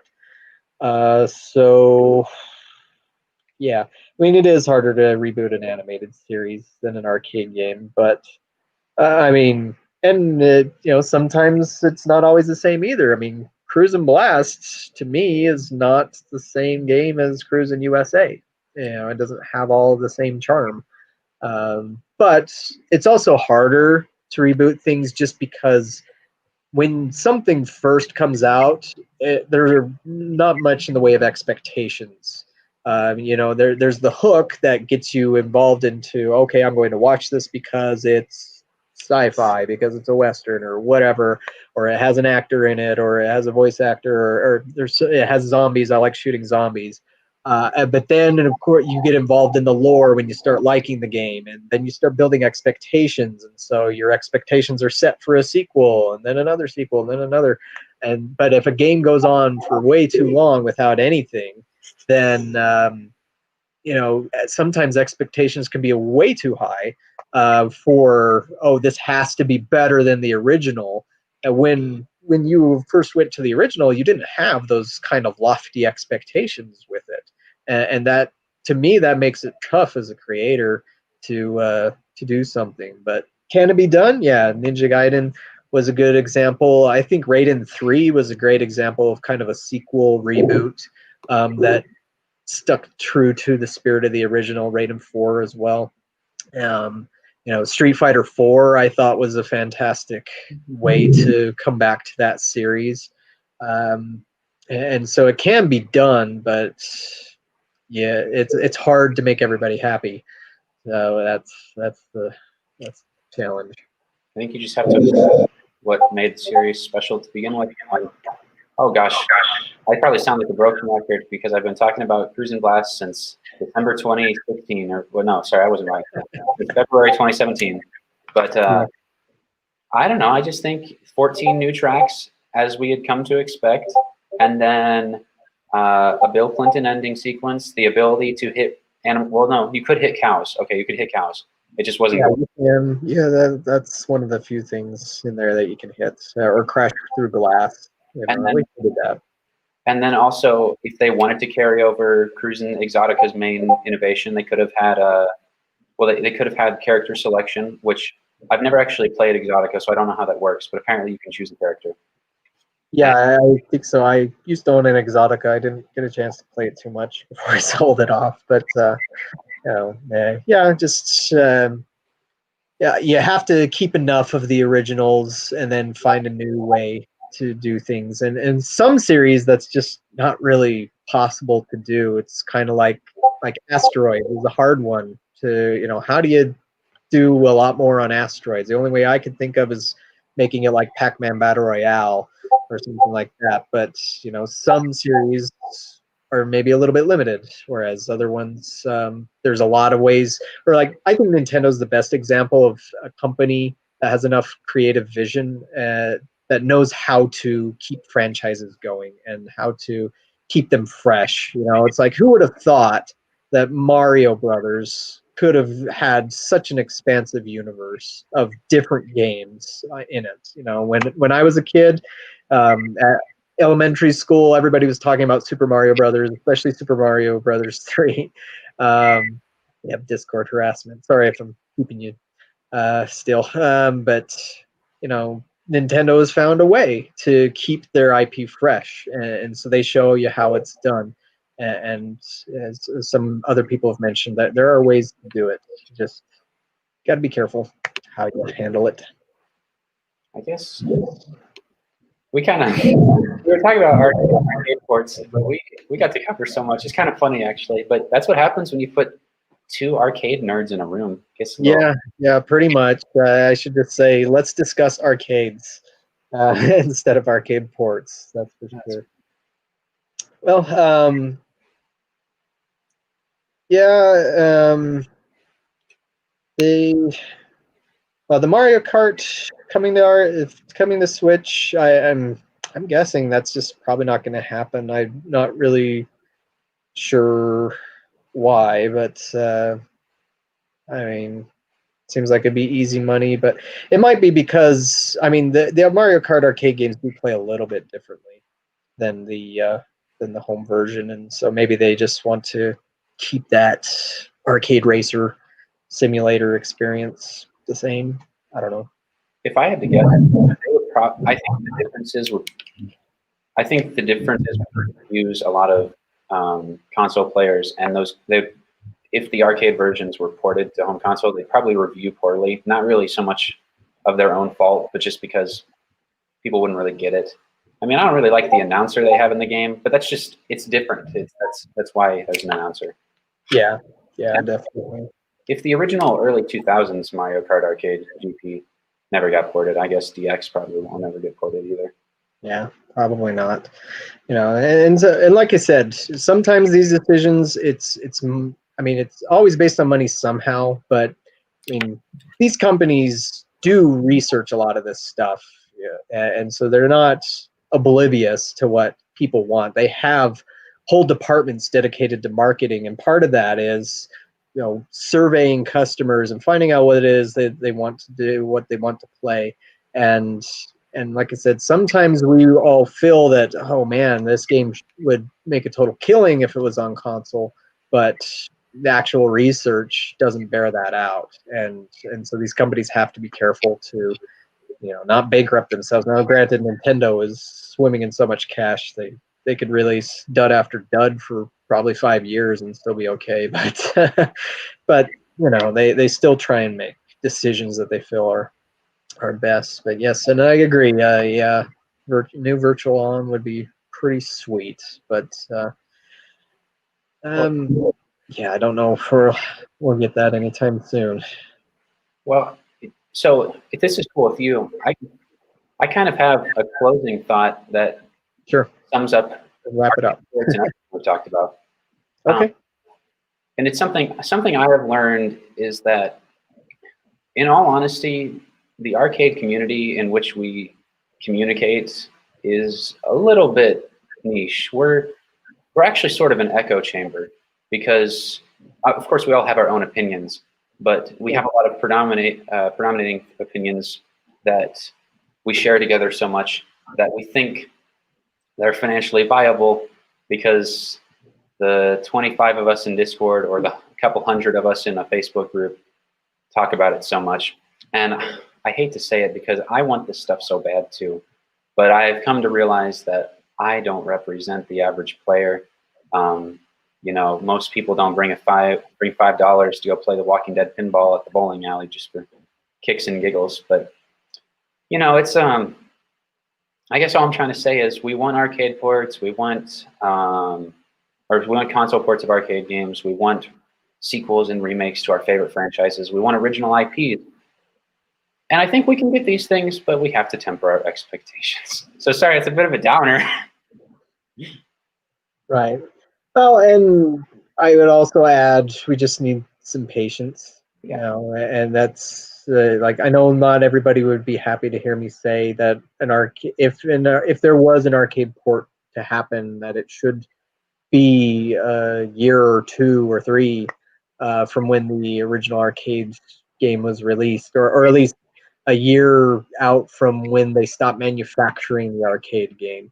That might be a better metric to use, because when they stop manufacturing an arcade game, it's because nobody's buying it anymore. But if they're still manufacturing an arcade game, then that means there's still sales potential there for them to do that with. And I mean, I know that sucks, but if you want to help us arcades survive and thrive and have more arcades out there, then like I said, we do need stuff. And I would rather have original video games than have to rely on ticket redemption to do that. And so yeah, there's a balance. There is a happy medium that I think could be reached. But at the end of the day, it all is up to the money. Money talks, and so I guess we'll see. But that I hope this whole discussion, as many tangents as it's gone off into, has helped you understand a little bit about the current arcade industry and why ports are not so common anymore. And I mean, I could say don't give up hope if that's what you want, but also, like you said, Dustin, temper our expectations. Are we going to get an arcade port of everything? No, probably not. There are even some games from the 90s that haven't been ported officially, like Carnival. And yeah, and so not everything comes along, unfortunately, and but it's also the same thing with consoles. I don't ever expect to see Breath of the Wild showing up on a Microsoft or a Sony console, but granted, I know it's a little bit different because regardless, your consoles are all at home. But just recall there's certain realities that lead to things, that there are reasons. There's no reason whatsoever as to why sometimes ports don't happen. But yeah, so let us know what you think in the comments outside the chat, and what you would like us to talk about next time. Sorry to take up a lot of your extra time there, Dustin. And, all good. This was fun. I mean, I have to pee a little bit, and I got some homework, but it's Friday. I need to eat too. Yeah, but well, hopefully everybody that did watch enjoyed our nerd ramblings. And so either way, we'll catch you next time, and stay tuned to both of our websites, arcadeheroes.com and wilcoxarcade.com, for additional news. I mean, I am not sure when we're going to get more stories out there right now, because I mean, right from what I'm hearing, pretty much every arcade operator is given another pause due to the pandemic. And so because like Eunice was planning on releasing stuff, and Raw Thrills has their King Kong game and their sports game, and all that stuff. And so just, I guess,